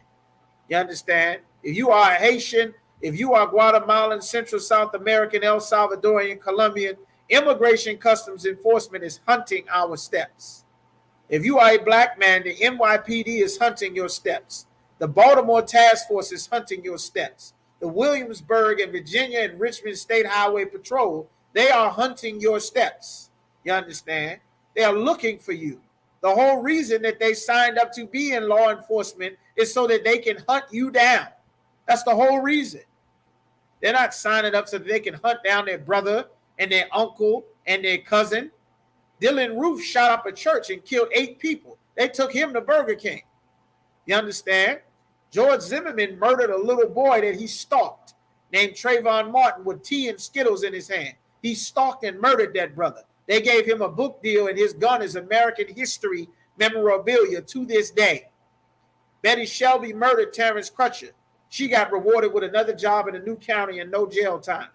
Amber Geiger murdered Botham Jean. She got 10 years for an unlawful shooting. She got a personally autographed Bible, a hug and kiss from the judge. Never in the history of any courts has a convicted murderer, which they didn't even convict her of the murder, which all of the goddamn evidence says she did, never in the history of anything has a murderer gotten a hug and a kiss from the judge in the courtroom while being sentenced and their personally autographed Bible. Well, that's who we need to be saved from. That's who we.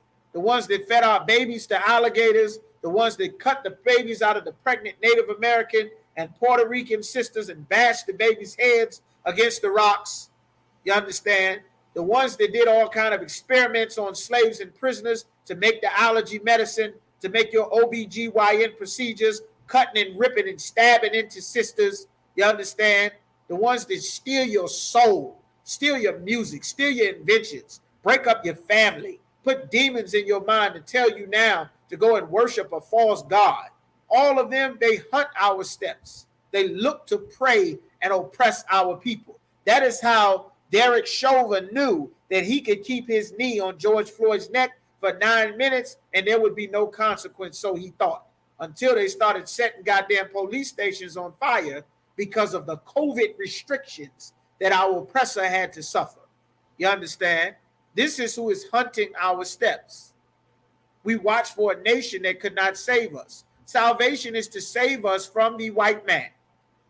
It's to save us from the Africans who will come and dress up like a sister, who will wear the makeup like a sister, who will wear the wig to look like a black woman so that they can become the nurses and the home health care aides, and that they will be able to monopolize the rehab center and the hospice care center and the elderly senior citizen center and become the nurses, so that you will have to struggle after you get out of your nursing school as a black woman or as a Hispanic sister or brother.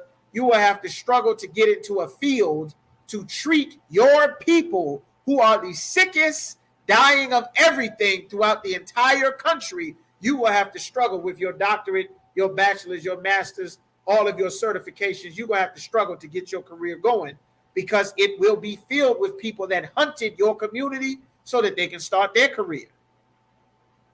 Do you realize what is actually happening to our people? Most of our people don't actually realize. You have to sit back and realize why God said they hunt our steps. You understand? They're hunting us. We need to be saved from them so that they don't have open-ended access to us, which is exactly what Christian church and integration gave them. It gave the Arabs access to us in our communities by having us accept Islam, which is against the law. It gave our oppressor open access to our people in our communities by having us accept their Democratic and Republican Party and their Christianity and their democracy. And we forfeited our way of life, which was much better for us as a people, so that we can be them, because they've been hunting us. This is what salvation is for. You understand? Let's get some more. Deuteronomy chapter 28. All right. Deuteronomy chapter 28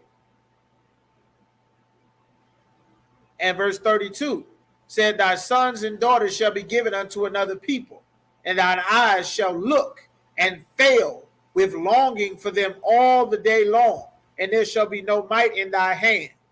Verse 31, thine ox shall be slain before thy eyes. All the buffalo that they murdered from the tribe of Gad, from all of the plains Indians, they starved them to death. They took and ruined their way of life so that they can make space for their own people. Well, the tribe of Gad needs salvation from the descendants of Andrew Jackson and the Quakers and the settlers and the Pilgrims and the Jesuits and the Catholics and the Rosicrucians and the Europeans and the colonists. The tribe of Gad dying on reservations needs salvation to be free from these people. They need to be free. They need salvation from them and their lifestyle and the oppressive force in which they rule over our Native American brothers and sisters. The tribe of Isupk needs freedom from them, as Del Monte and Dole fruit steals all of the goddamn fruits and vegetables from Central and South America, starving our tribes to death. This is what we need salvation for. This is why God is sending World War III and death and plagues and famine and thermonuclear war, because nobody gives a damn what is happening to God's chosen people until the Lord takes your children away. Until you cannot eat. Black people were always suffering. Blacks and Hispanics, we were always suffering, living in a state of wondering, can we afford the health care? Can we get the proper treatment? Are we going to have enough money? Needing the stimulus, needing a bailout. But until our oppressors, they had to starve and they lost their jobs and COVID was hurting their families, then they made special concessions by default for Black people by needing to get resources to our oppressor. They never cared about us. You understand? That is why we need salvation in the kingdom of our own. You understand? That's what salvation is for, that we should be saved from our enemies. Luke 1:71, that we should be saved from our enemies and from the hand of all that hate us. This is what the Bible is talking about. This is the whole mission of salvation that they never explain. All that singing and dancing and skipping and stupid prayer required rehearsal and Bible study, intercessory prayer, they don't ever explain what Christ is actually coming to do. All that singing and crying and whining, they teach us absolutely nothing. And it leaves our soul empty. And that's how we become susceptible to drugs and violence and anything else, and suicide and anything else that preys on our people that our oppressor promotes. Any demons, any wickedness that wants to come is accepted because we don't have the boundaries and the borders that God set up. That's why in the Isupk, we have order. We have the boundaries and the borders and keep God's laws, statutes, and commandments. That is our wisdom and understanding for our nation of people. That's the only way that Blacks, Hispanics, and Native Americans will be able to sit in a room with swords together and have brotherhood without everybody ending up dying at the end. That's the only way it's going to work. You can't even go to the Oscar without beef between two Black men jumping off at the white man's goddamn Academy Award event. Beef between two brothers break out and be the star of the whole goddamn Oscars. You understand? Over some whore. That's the same way it is in the hood. White people can't have the Oscars because they have destroyed our family, our people, our women. The relationship between brothers has all been ruined because we have accepted their culture following Christian preachers. You understand? All of that's going to get fixed. We fixing all that in UPK. Here is what salvation is for. Exit Deuteronomy 28:68, and the Lord shall bring thee into Egypt. Egypt means slavery or bondage. When the Greeks took over that African empire of Egypt under the Ptolemies, which was one of Alexander the Great's generals after he died. You can read about that in the Maccabees. When the Greeks took that over, that general Ptolemy ruled over Egypt, and he saw the entire society was a society that was one race of people, a dominant race of people, completely ruling over a permanent underclass, which was our people. We were known as the Hyksos in their records, but we were the Hebrews. We got our records and accounts in the Bible. Or shepherd kings, because we herded sheep, goats, bulls, everything you need to make a society good and strong. get all your clothes, all your wool, all your fabric, all that agriculture work and constructions. You can read about what we did in Exodus, the first chapter, the exact same thing that we did in America, exact same thing we did in Assyria and Babylon and in Africa. That's why they knew how to come and get us from the west coast of Africa and not take the Africans. It was blatantly obvious that we were a different, a more advanced, more civilized, more skillful people than everyone else that was around us. It was very obvious who we were and who they were not. You understand? So it says, the Lord shall bring thee into Egypt again. The first time we went to Egypt, we walked on foot with Abraham, his sons, and their families. It was 70 souls. We went to Egypt. We settled in the land of Goshen with our shepherds, our families, our cattle, and we made a life and society for ourselves under the bondage of the Egyptians who always hated us. That's why the Lord is saying we need salvation from the hand of the people that hate us. That's why the Lord rose up Moses to bring us salvation from the hand of the Egyptians who hated us. You understand? They hated us so much that in Exodus, the first chapter, Pharaoh told the Hebrew midwives to murder all of our babies when the sisters is giving birth to them if they're a male. That's how much the Egyptians despised our people. You understand? That's abortion, infanticide, right there in the Bible. You can look at The Bible is Black and see about episodes 6, 7, 8, 9. You'll see we talked about that and broke that down in that Bible is Black series right here on this YouTube channel for Isupk, No Cowards Virginia, No Cowards Richmond. All right. So when it says we would go into Egypt again, the second time would be with ships. This is the transatlantic slave trade, cargo slave ships, a 6-month voyage from Africa all throughout Europe, the West Indies, America, Central and South America, covered in vomit and piss and defecation and feces and menstrual fluid and rats, roaches, bites, tuberculosis, all of the diseases and sicknesses that are bred in that type of unsanitary environment. We rode underneath a ship for 6 months, tied and chained to the floors and the walls like you pack a goddamn shipping container. That's how they transported us from Africa. You understand? Even though we were not Africans, they did this for hundreds of years. Hundreds of years. Hundreds. Millions of us died. 99 million of us died during the trip from Africa to Europe. Countless millions of the Tainos and the natives died when they took them back to be slaves, back to Europe, to Seville, Spain. They died. Tons of our brothers and sisters died. Not to mention the ones that they flat out murdered, not including the ones that the Arabs took to be sex slaves back east, where we just came from in our homeland in the Middle East. All right. So the Lord said we would go into Egypt or bondage with ships. By the way whereof I spake unto thee, meaning our homeland where we were in the wilderness in that Middle East, which is our land, thou shalt see it no more again. That is why if you ask 10 black people, what is your nationality? What is your homeland? Everyone is going to give you a different answer. Some are going to give you 2 continents, Africa and America. America is 3 continents. Africa is 1 continent. There are over 150, there are dozens of countries, not 150 countries, but there are over 50 countries in Africa. There are dozens of different ethnic groups in all of those African countries that have nothing to do with each other.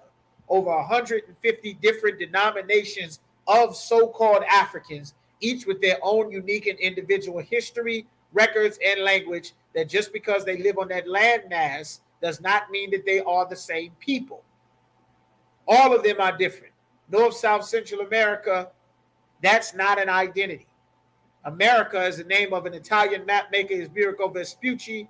Africa is the name of a Roman general, Leo Scipius Africanus. He defeated Hannibal during the Second Punic Wars. Hannibal, a famous African general, he got access to North Africa after defeating him in the Second Punic Wars. That's how they made their way down the coast to get to us, with the African tribal leaders on that west coast who worked with them and the Arabs to round us up, get us in ships built by the Arabs, and sell us and disperse us all throughout the world, while taking all of the wealth and riches that we had amassed for ourselves, along with our records, which they later compiled to be the Bible, which before that were the Dead Sea Scrolls that they found in the Qumran caves in Africa. You understand? All right. So this is what it's talking about in Deuteronomy chapter 28:68. We would not see our homeland again. That's why we're in everybody's religion. We're in the Moors. We're trying to be a Moor. We're trying to be, you understand? We're trying to be an African. We're trying to be Wakanda. We're trying to be, Nigeria and Sierra Leone. You're wearing the African kente cloth that they made up for themselves. You're dressing like you want to be a Wakandan. Now that the movie comes out, you'll take the damn identity of whoever is in your favorite movie. After Black Panther, you want to be this. You want to be an Arab, a Muslim in the Arabs' culture. You want to be a Christian, a Democrat, a Republican in their culture. You want to be a Buddhist up underneath of the Chinese in their culture and their gods. You growing dreadlocks and smoking weed, worshiping the Hindu goddess Shiva, all in Rastafarianism and Hinduism's culture. Our people are in everybody's culture, trying to be a part of everybody's story, because the Bible prophesied that one race of people would not know their homeland. That's the lost people on the earth. That's why we are the lost sheep of the house of Israel. Every other nation of people has their ethnicity and they know who they are, except for this one people. And that's the people that the Bible is talking about. That is why we need salvation from our enemies, because our enemies named us Jamaica. You understand? They named us Cuba. They named us Dominican Republic and Port of Riches, Puerto Rico, Coast of Riches, Costa Rica. They named us Brazil. They named us America. They named us Negro. They named us Afro and African. They gave us all of these names and titles, you understand, that we hold to as an identity, which is really just the slaves of whatever oppressor was ruling over us. We got their name, we got their language, we got their culture, and now that's our identity. You understand? We need salvation from pretending to be another nation of people. All right? It says, and ye shall be sold unto your enemies for bondmen and bondwomen, slave men and slave women, a woman and a man that has a price on their head. That is why every nation of people knows that they can come and set up shop wherever we are and they will get rich. That's why they build the carryouts in the ghetto, even though it's the most dangerous place for them to be. The Chinese know that if they go and set up shop here, they put a fish market, a dry cleaners, a beauty supply store, that they will be filthy rich. The East Indians know it. The Africans know it. The Arabs know it. Everybody knows it, because there's a price on us. That's a bondman and a bondwoman. A woman or a man that's a slave that has a price on our head.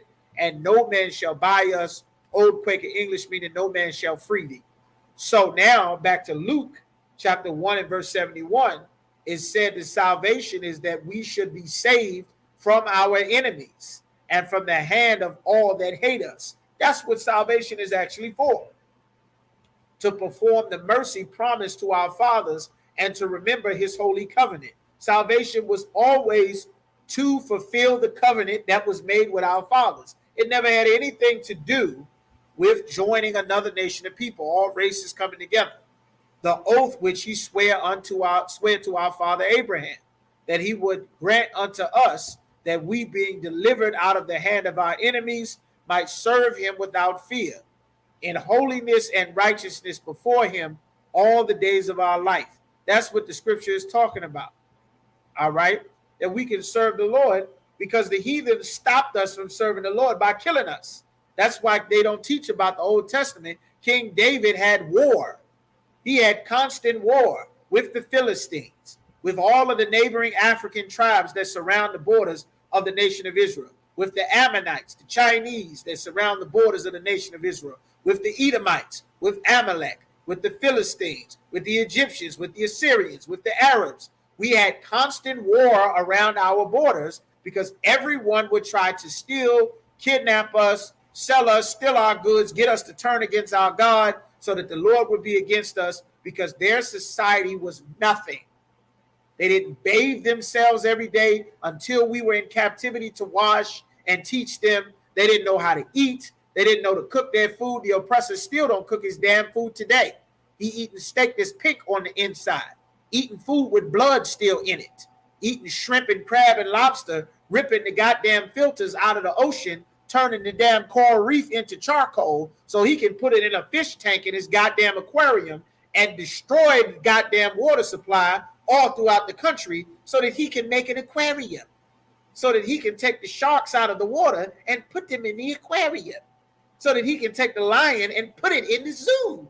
You understand? Just a childish, foolish people that destroy everything. Well, the Lord put them in charge, and we need to be saved from them. You understand? What did he say? Salaka, they found our records, but King James v. 1611, by an Israelite, I'm a little lost. 1611, they found our records. 1611, King James had the Bible translated from the original Hebrew and Greek scrolls. From the original text that they were written in, he had it translated into English. He didn't write it. 1611, he had it compiled together and translated into the English. Our records was not a book like Esau has it.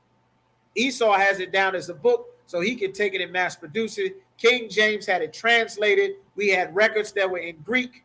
We had records that were in Hebrew, because the Greeks forced our people to speak Greek and take their culture during the time of the Maccabees.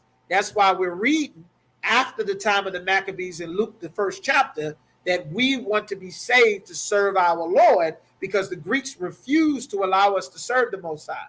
They forced us into serving their gods and their paganism and all of their sports and all of that thing, and eating pork and sacrificing pork on the altar and their way of life.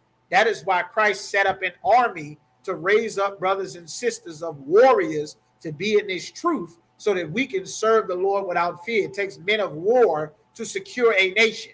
That's why Christ was a man of war. His disciples were men of war. They came to kill Christ. The disciples asked Christ, are we supposed to smash them or what? Peter didn't wait for an order. He drew his sword and cut a man's ear off. You understand? I don't know if you've ever swung a sword before. A real live sword is a very heavy instrument, and you have to be an extremely skilled sword fighter in order to cut a man's ear off and not slash half his face off. That's what Peter did. You understand? 70 AD during the war, they took our records, then they took us 1611. No, 1611 is the year that King James had the Bible translated from the Greek, the original Greek, and the Hebrew that the old so-called Old Testament was written in. King James hired teams of scholars to translate them into English. That's what 1611. After 1611, the Roman Catholic Church or the Protestant Church removed books out of the Bible. That's why now, after 1611, you need a King James Bible and you need the Apocrypha. They later on went to make a bunch of denominations of Christianity, which are all your other denominations now. All of them come from the Roman Catholic Church, including the Protestant Church and all of the offshoots of the Protestant Church. They all come from the Roman Catholic Church, who made all of these Jehovah Witness Bibles, the Gay Bible, the Woman's Bible, the NIV, the New World, the Living Disc, all of those other things. None of them are a real Bible. You understand? They're just books about the Bible. You understand? The only actual Bible that you need and get to read from is King James. If you have a Bible after 1611, then you would also need an Apocrypha, which tells you what happened between or after Malachi up until you get to Matthew, which is the first book of the so-called New Testament. All right? So there we have there. Okay? So now it says here to verse 76, Luke chapter 1 and 76, and the child shall be called the prophet of the highest, the Most High, for thou shalt go before the face of the Lord to prepare his ways. You understand? To give knowledge of salvation unto his people by the remission, the turning back of their sins, to teach us to stop serving the heathen, that we would serve God without fear, because we were in fear of Jezebel killing the damn prophets. We were in fear of the other nations killing our prophets, killing our priests, the Greeks killing us and killing our babies if we kept the Sabbath day, if we circumcised our sons on the 8th day, if we did not eat pork, if we did not celebrate and put up the Christmas tree, which was in Jeremiah's day. That's why you read about it in Jeremiah the 10th chapter. That's why he says in Jeremiah 10 and 5 and 6, be not afraid of them. Why was he saying don't be afraid of them? because you had consequences that you could be killed for not serving these heathens' customs and their God. You understand? That's why we need to be separate. The only reason that we took on these customs is because we disobeyed the Lord and integrated. Then they enforced their culture on us to crush and exploit us so that they could stay in power. Hey, no sweat, warrior. I am the ball. All right. Okay. So now it says to give knowledge of salvation unto his people by the remission of sins. Christ dying was to give salvation unto his people. It was not for all people. It was not for all the boys and girls and children of the world. It was only for him to save his people, so-called blacks, Hispanics, and Native Americans. Not Africans, not Asians, not Arabs, not East Indians, not the white man, not the Polynesian, not the Eskimos, not the Native Hawaiians, only for the 12 tribes of the nation of Israel. That is who Christ died to give salvation for. You can find that in Matthew chapter 1, verse 21, and you're reading it right here in Luke, the first chapter, all right here, all throughout the Bible. All right? Through the tender mercy of our God, whereby the day spring from on high have visited us, that the Lord visited us to give light to them that sit in darkness. Our people are in darkness. Our people are in darkness. That's why every time something happens, they out praying, asking for God. They lighting candles. They in church praying. They think they're serving God. But if they were serving God and had the Spirit of God, then why is the communities that are filled with Christians, filled with violence and murder and killing and all of these things, and kids getting kidnapped and all kind of rapes and drug addiction? If the Spirit of the Lord was with us, that's why it says our people sit in darkness. We're praying to the Most High, but the Lord is not protecting us from immigration customs enforcement. The Ukrainians are protected from immigration customs enforcement. The Iraqis are protected from immigration customs enforcement. The Afghans are protected from immigration customs enforcement. But if you are a Guatemalan, a El Salvadorian, a Mexican, a Haitian, immigration customs enforcement is hunting your steps. That's why we need to have salvation. That's why we're supposed to be separate. That's why the Lord rose up an army and not a choir. That's why when we got out of captivity in Egypt, the Lord gave Moses instructions to set up officers and captains of 50s, of 10s, of thousands, because you cannot have and secure a nation without a military. You cannot have a kingdom without a leadership, a political governing system and body to hold territory with gates, borders, and boundaries, a terrestrial force. That's the definition of the word kingdom that we read at the beginning of class in the Webster's Dictionary. That's the definition of the word kingdom. All right.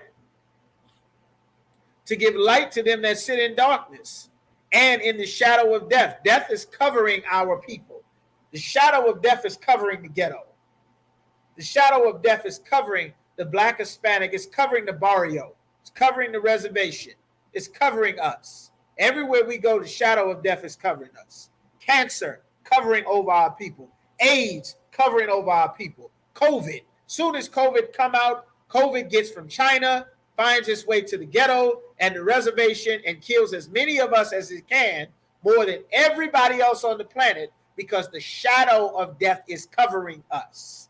Death is hovering over our people. That's why your son, you don't have to teach your son to go run the streets and smoke weed. Weed gives you a heart attack. It weakens your heart, damages your brain. Brothers smoking weed having heart attacks talking about it's not the weed. Percocets, you're taking opioids, heroin in a pill. It's killing brothers. You're smoking crack. You're shooting heroin. You're smoking weed and cigarettes. PCP. It's killing us. It's killing DMX. It's killing Prince and Michael Jackson and Juice WRLD and Pimp C and Nate Dogg. It's killing us. Black on black violence, the shadow of death is killing us, like it did King Von and FBG Duck and Pop Smoke and Young Mozzie and XXXTentacion and Tupac and Biggie and God knows, and MO3 and God knows how, and Young Pappy and just about everybody who ever rapped in Chicago that didn't die of a drug overdose, someone shot and killed them eventually. The shadow of death is covering us. It's following us. You understand? Because we are not obeying the Most High.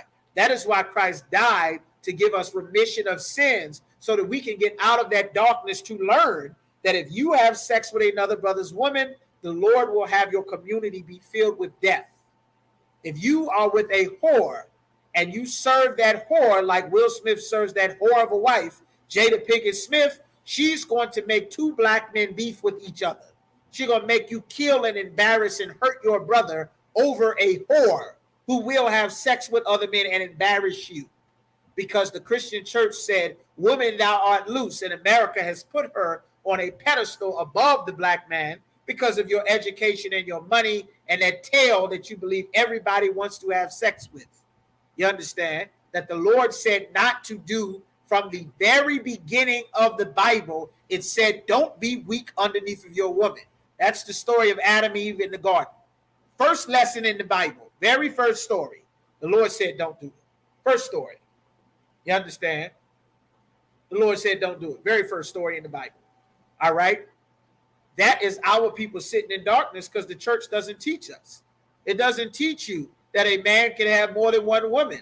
So while you're burning up his car that you probably helped pay for and pay the insurance off, and you're cutting up his clothes in the Jordans that you probably bought and helped paid for, and you're destroying the property that you probably bought and helped paid for, you are angry in your feelings, which you should not live by your feelings because the church has kept you in darkness, thinking that whatever you feel is close to God because you feel it, and your feelings is where God is, when the Lord said, don't lean to your own understanding. The heart is deceitful above all things. That's why he gave us rules, laws, statutes, and commandments. A man can have more than one woman. Don't fight and hate that man for getting another woman. That sister needs a good man too. You understand? Don't be cruel to him.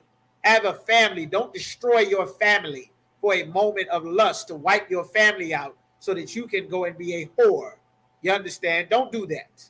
That's what America teaches because our people are in darkness. Because the oppressor that hunts us, like it says in Lamentations 4, that's who rules over our people. And because they rule over our people, they teach our people to live a way that is against God.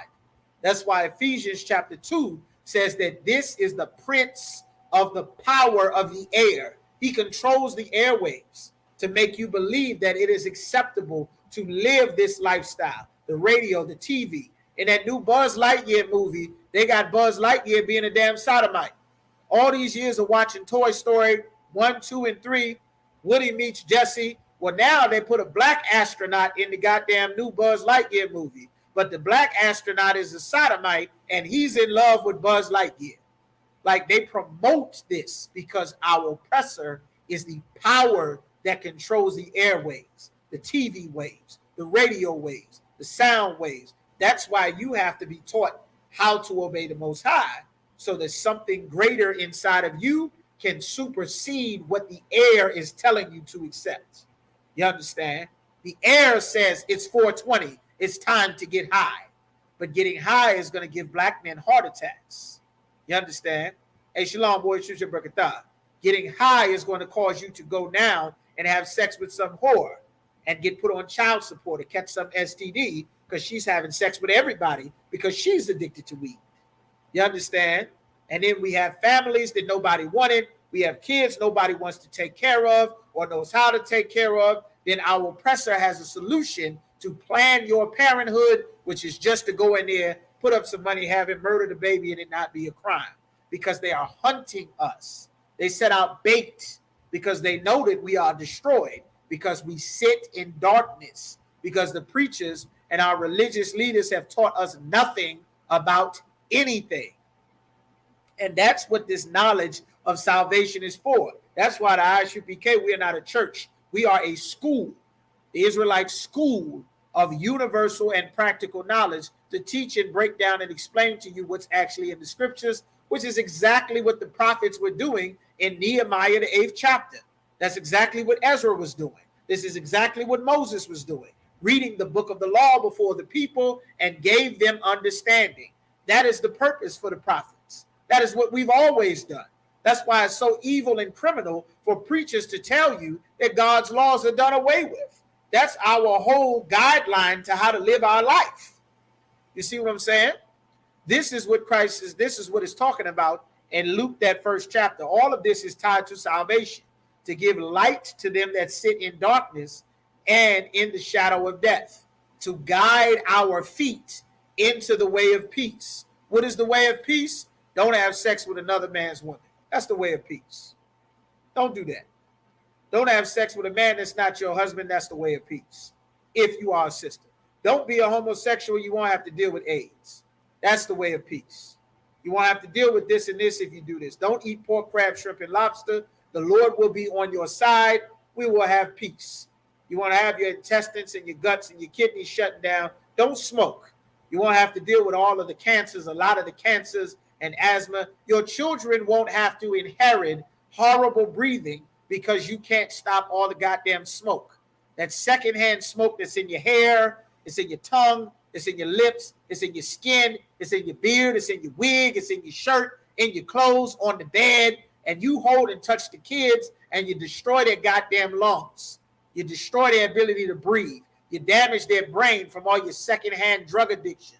You understand? Well, if you don't get high, and guess what? We'll have a way of peace. Because now you can accept the rules of the Lord without the demons that come on our people from disobeying the Lord. Now you have a desire for crack, for weed, for cigarettes, for whores. You got a desire for something that the Lord told us we could not do. That's why he said the remission of sins. Now you're going to learn a path to teach you how to get back on the right path. So many brothers and sisters looking for the right path, looking for the truth, all in the church, all in the mosque, all in every religion, everywhere, because the leaders that we have failed to teach us the actual truth about everything. And the only place on the planet that you can learn the actual truth about everything as it relates to you and your people is the Israelite School of Universal Practical Knowledge. We are the home of the truth and the defenders of the faith. The only men of God on the entire planet are in the ISUPK. It's very simple. You don't have to guess. You don't have to wonder. We make it very clear for you that no one else is authorized to teach this Bible, and they are not men of God, so that you don't have to be confused.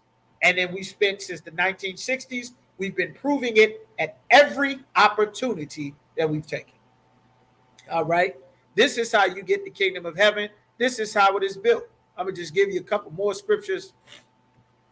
Revelation chapter 21 and verse 2. Let's see, not verse 2. 21 and verse 10. This is just an image here. It says, and he was carried away. This is John the Revelator in the book of Revelation, which means the revealing of Christ. This is what the book of the Revelations is. It says, and he carried me away into the spirit to a great high mountain, and showed me that great city, the holy Jerusalem, descending out of heaven from God. You understand? He's showing a vision. When it says descending out of heaven from God, this does not mean it's floating down out of the sky. This means that it's given from God by his will, his desire, built by things that he wants done. It's not built on murder. It's not built on stealing the land from another nation of people. It is built on what God wants. His justice, his judgment, his righteousness, the men he wants to be in charge, to rule what he wants, where he wants, with the power and the authority that he wants. That's what it means when it says from God. All right.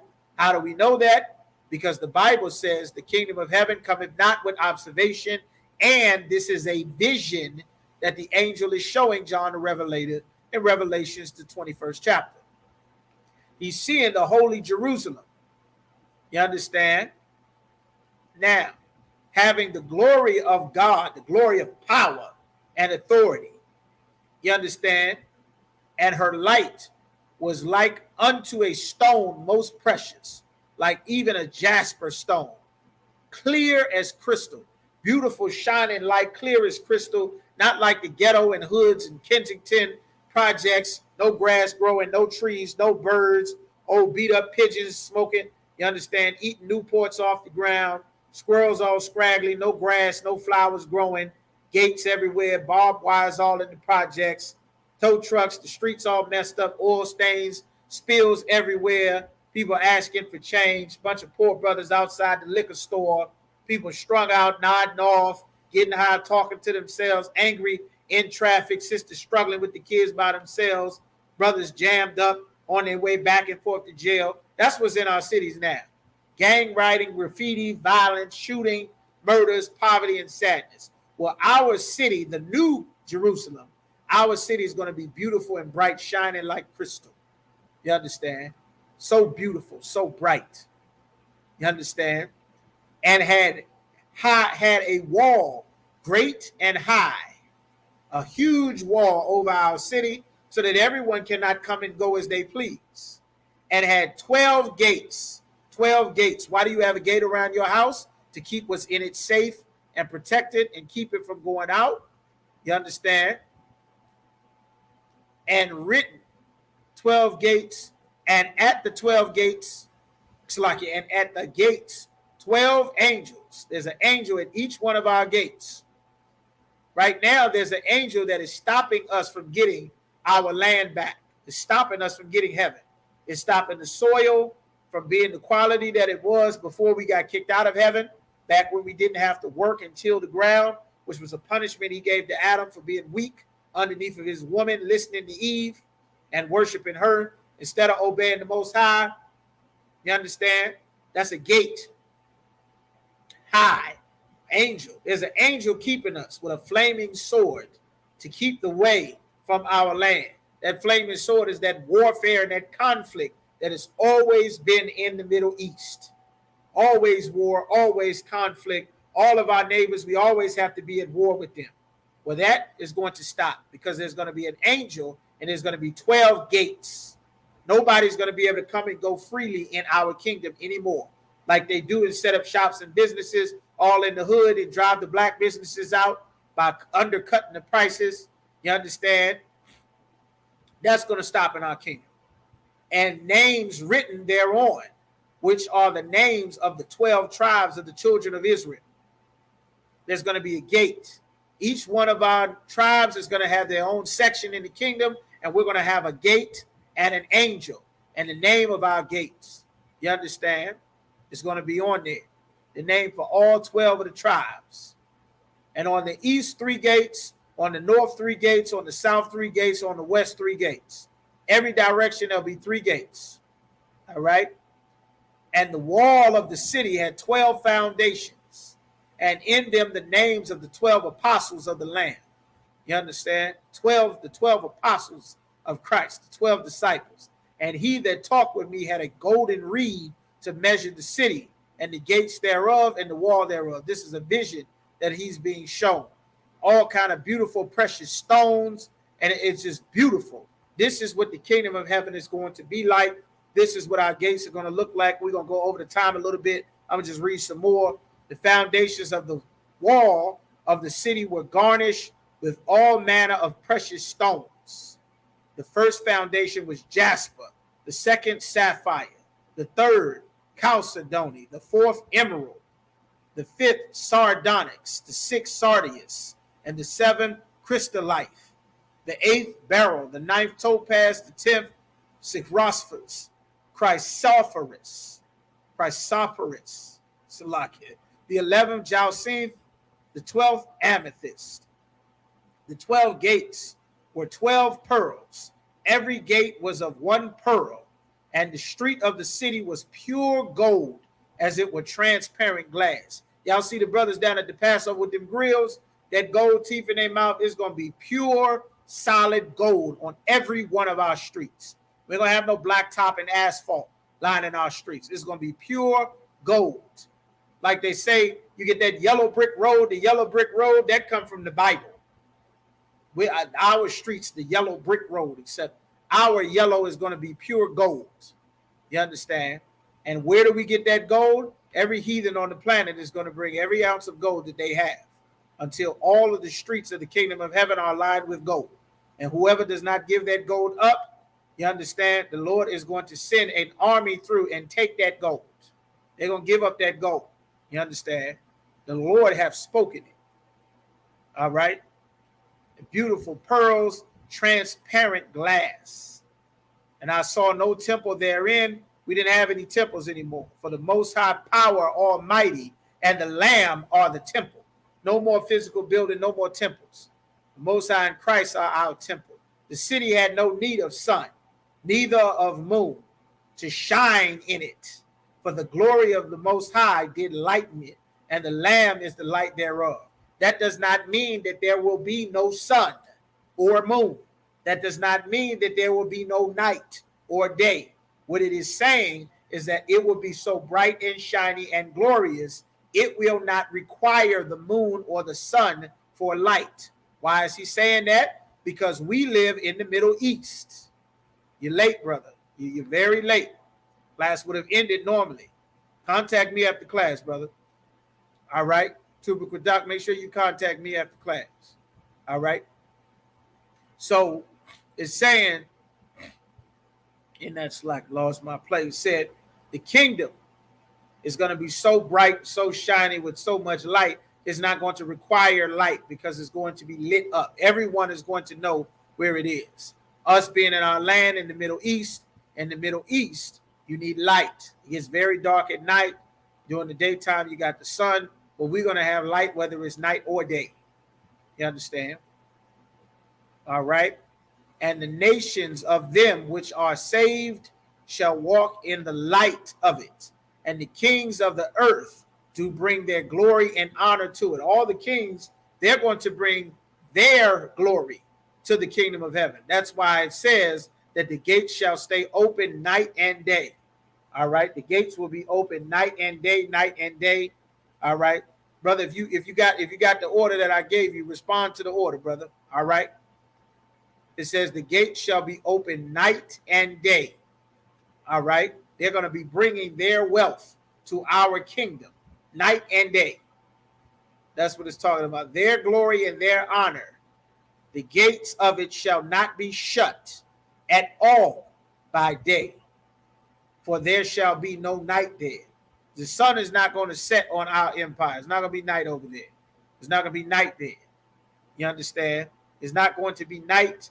The shine is not going to go away from our empire. And they shall bring the glory and honor of the nations into it. You understand? This is what the Lord is talking about.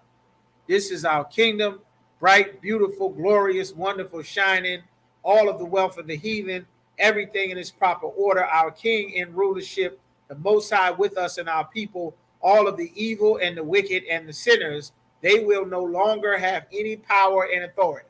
We won't ever be under another nation of people. They won't have a military or a government to have any authority over.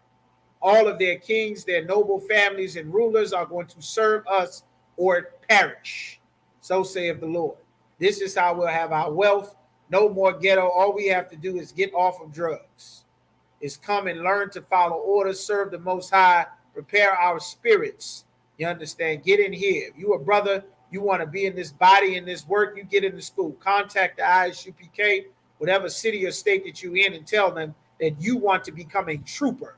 You want to be a part of this body, the force, to fight against the evil, to build the kingdom of heaven, to join the armies of Christ, to build up this empire, this government, this governing body, the kingdom of Christ that we are reading about, that cometh not with observation. It comes with work from your hands showing up to work. You understand? It's like we working to build up Virginia. You come in here, you learn, you fight your demons, you get in your all black, contact the school, contact whatever city or state that you're in. You a sister, you cover your heads. Brothers and sisters, make sure you paying your tithes. You get in here, contact the school where you are. Don't just sit and watch videos of classes online. Chances are, whatever city or state that you are in or country, we have classes in that city and state. If not, you'll be able to contact the nearest school to your location. At the end of all of our camp speakings and videos, most of them have the listings for all of our ISUPK schools in the nation. You can go to isupk.com or simply Google search or Bing search ISUPK and whatever city or state that you're in. We are all over the Midwest, the South, the East, the West, the North, Canada, Europe, in the Netherlands, Jamaica, all throughout the Caribbean, Haiti, Trinidad, Dominican Republic, Honduras, Brazil, you understand, down in Colombia, we all over, you understand. Contact the school, get in this body, lock in. Don't sit on the sideline on the boat. There's no protection on the sideline. If orders come for the safety of the nation and you are just sitting on the sideline, not signing in, just watching videos, not y'all, because y'all being obedient, not signing in, not contacting the school in your area, when some emergency or something breaks out, you will be on your own because you will be outside of the protection and the body that the Lord has set up. You will be outside of the council that the Lord has set up. You understand? Don't do that. Come all the way in the house so you can learn everything that is needed so that you can be a part of the house, so that you can come under the protection of the Lord that is only on this house and this body. All right? We at ISUPK start out of 1 West 125th Street in Harlem, New York. ISUPK security announcements. We are not affiliated with any other Israelite group. You understand? We're not affiliated. If you are not an ISUPK, you're not in the truth. You're not affiliated with Islam, the Mosque, Christianity, Democratic Republican Party, the Moors, the Rastas, the Buddhists, the Black Panthers, all of that stuff y'all ask us about. We are not affiliated with no one. If you are not an ISUPK, you nor them are in the truth or have the truth. You are not a man of God. You are not who the Lord appointed.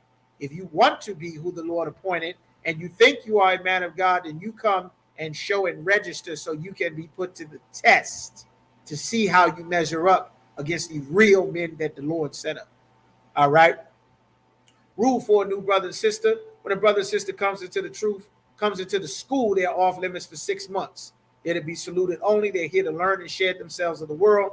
After that 6-month period, if a brother and sister has a particular interest in a brother or a sister, they're to get counsel from the head, wherever their camp leader is, to speak to a brother or sister. They will either be approved or denied.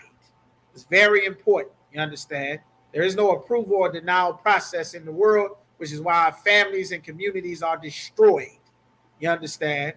Get approval in here. We live by order and in order how everything is done. After that, if approved, brother and sister will have a 6-month period. Later on, they will be permitted to marry or declined from marriage. They'll have a counsel. They'll be taught that. All right. Upcoming high holy days. High holy days, the next day, you have the closing of the Feast of Unleavened Bread. We are in the Feast of Unleavened Bread right now. Every day for 7 days, you are to eat unleavened bread. You make your unleavened bread, no yeast, no biscuits, no sodium bicarbonate, no biscuits, nothing with yeast or leavening, no flour tortillas. You understand? No bread, cups, cakes, nothing with leavening or yeast or baking soda in your food. You're not sure, read the ingredients. All right? The easiest unleavened bread, you can make your own. Water, flour, put whatever seasoning, honey, spices, whatever in there, cook it up, bake it, you got unleavened bread. Easiest unleavened bread you can get, you can go and get some corn tortilla chips. If you're at your worst case scenario, get some corn tortilla chips, some hard shell tacos, not the soft shell tacos. They are not unleavened bread. Get you some hard shells. Everybody eating tacos, burrito, enchiladas, crunchy shell tacos. I had about a dozen today as well. You understand, or a little under a dozen. Get it in. The closing will be this Saturday, the 23rd. That will be the closing of the Feast of Unleavened Bread. It will be a high holy day, a holy convocation where we will get together to close the Feast of Unleavened Bread. All right. Tithes, a commandment from the Most High. 10% of every penny of any increase the Most High gives to you. You get a stimulus check. 90% of that money is yours. 10% goes to the Lord. You understand? You find $20, $5 on the ground. Your cousin, your nephew, your neighbor gives you $10, $20. 90% of your money is yours. 10% belongs to the Lord. You get your income tax back. You hit the lottery. You get your regular check from your job or your slavery. You get some in inheritance money. Grandma, somebody, daddy, mama dies. They leave you some money. 90% of that money is yours. 10% of that money goes to the Lord. You only give the Lord's money to the place where he set up. You give to the school, go right to isupk.com, put your tithes in there. It'll send your receipt right to your email. Do not fool yourself and think that whatever reason or excuse the demon tells you Don't fool yourself and believe that you are in the truth. If you are earning money, getting money, finding money, hitting the lottery, hit the slot machines, get stimulus check, tax money, any money you receive that is an increase, that money you are to pay tithes on. If you are not paying tithes, you are sinning. You are a sinner. Just like the homosexual, like the murderer, like the thief, like the liar. You are to pay your tithes. Your tithes are only paid when you pay them to the Isupk. Everywhere else that you send your tithes money, you are stealing from the Lord. You and everybody else who gives it to whoever you see fit, besides Commanding General Yohana, you are a thief and a robber, and you are stealing from the Lord, and you are stealing from this nation. You understand? So that is very clear, so that no one is unsure about anything. Pay your tithes. If you spend that tithe money, let's say you get $20 and you have to spend all of the tithe money, that means that you owe a fifth attached to the tithe money. So if your tithe was supposed to be $2 out of that 20, you had to spend the whole 20. You need to add a 5% when you pay that tithe. You are not allowed to spend the Lord's money. That 10% does not belong to you. It belongs to the Lord. So if you spent the Lord's money, you owe 5% interest on that money that you spent that did not belong to you. All right? So that is clear. All right? And lastly, if any brother wants to become a trooper in the school, that'll be in all black, boots, shirt, pants, headband, war scarf, contact the school. I should be say school in whatever city and state that you're in. All right.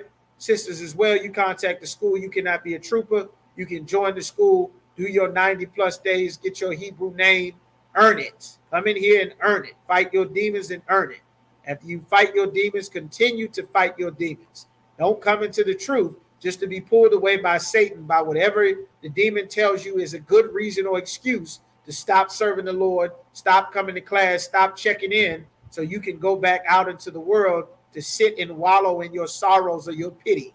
Don't do that. That's a demon. Get in here. Get back in here, stay in here, follow the orders. You understand? Pay your tithes.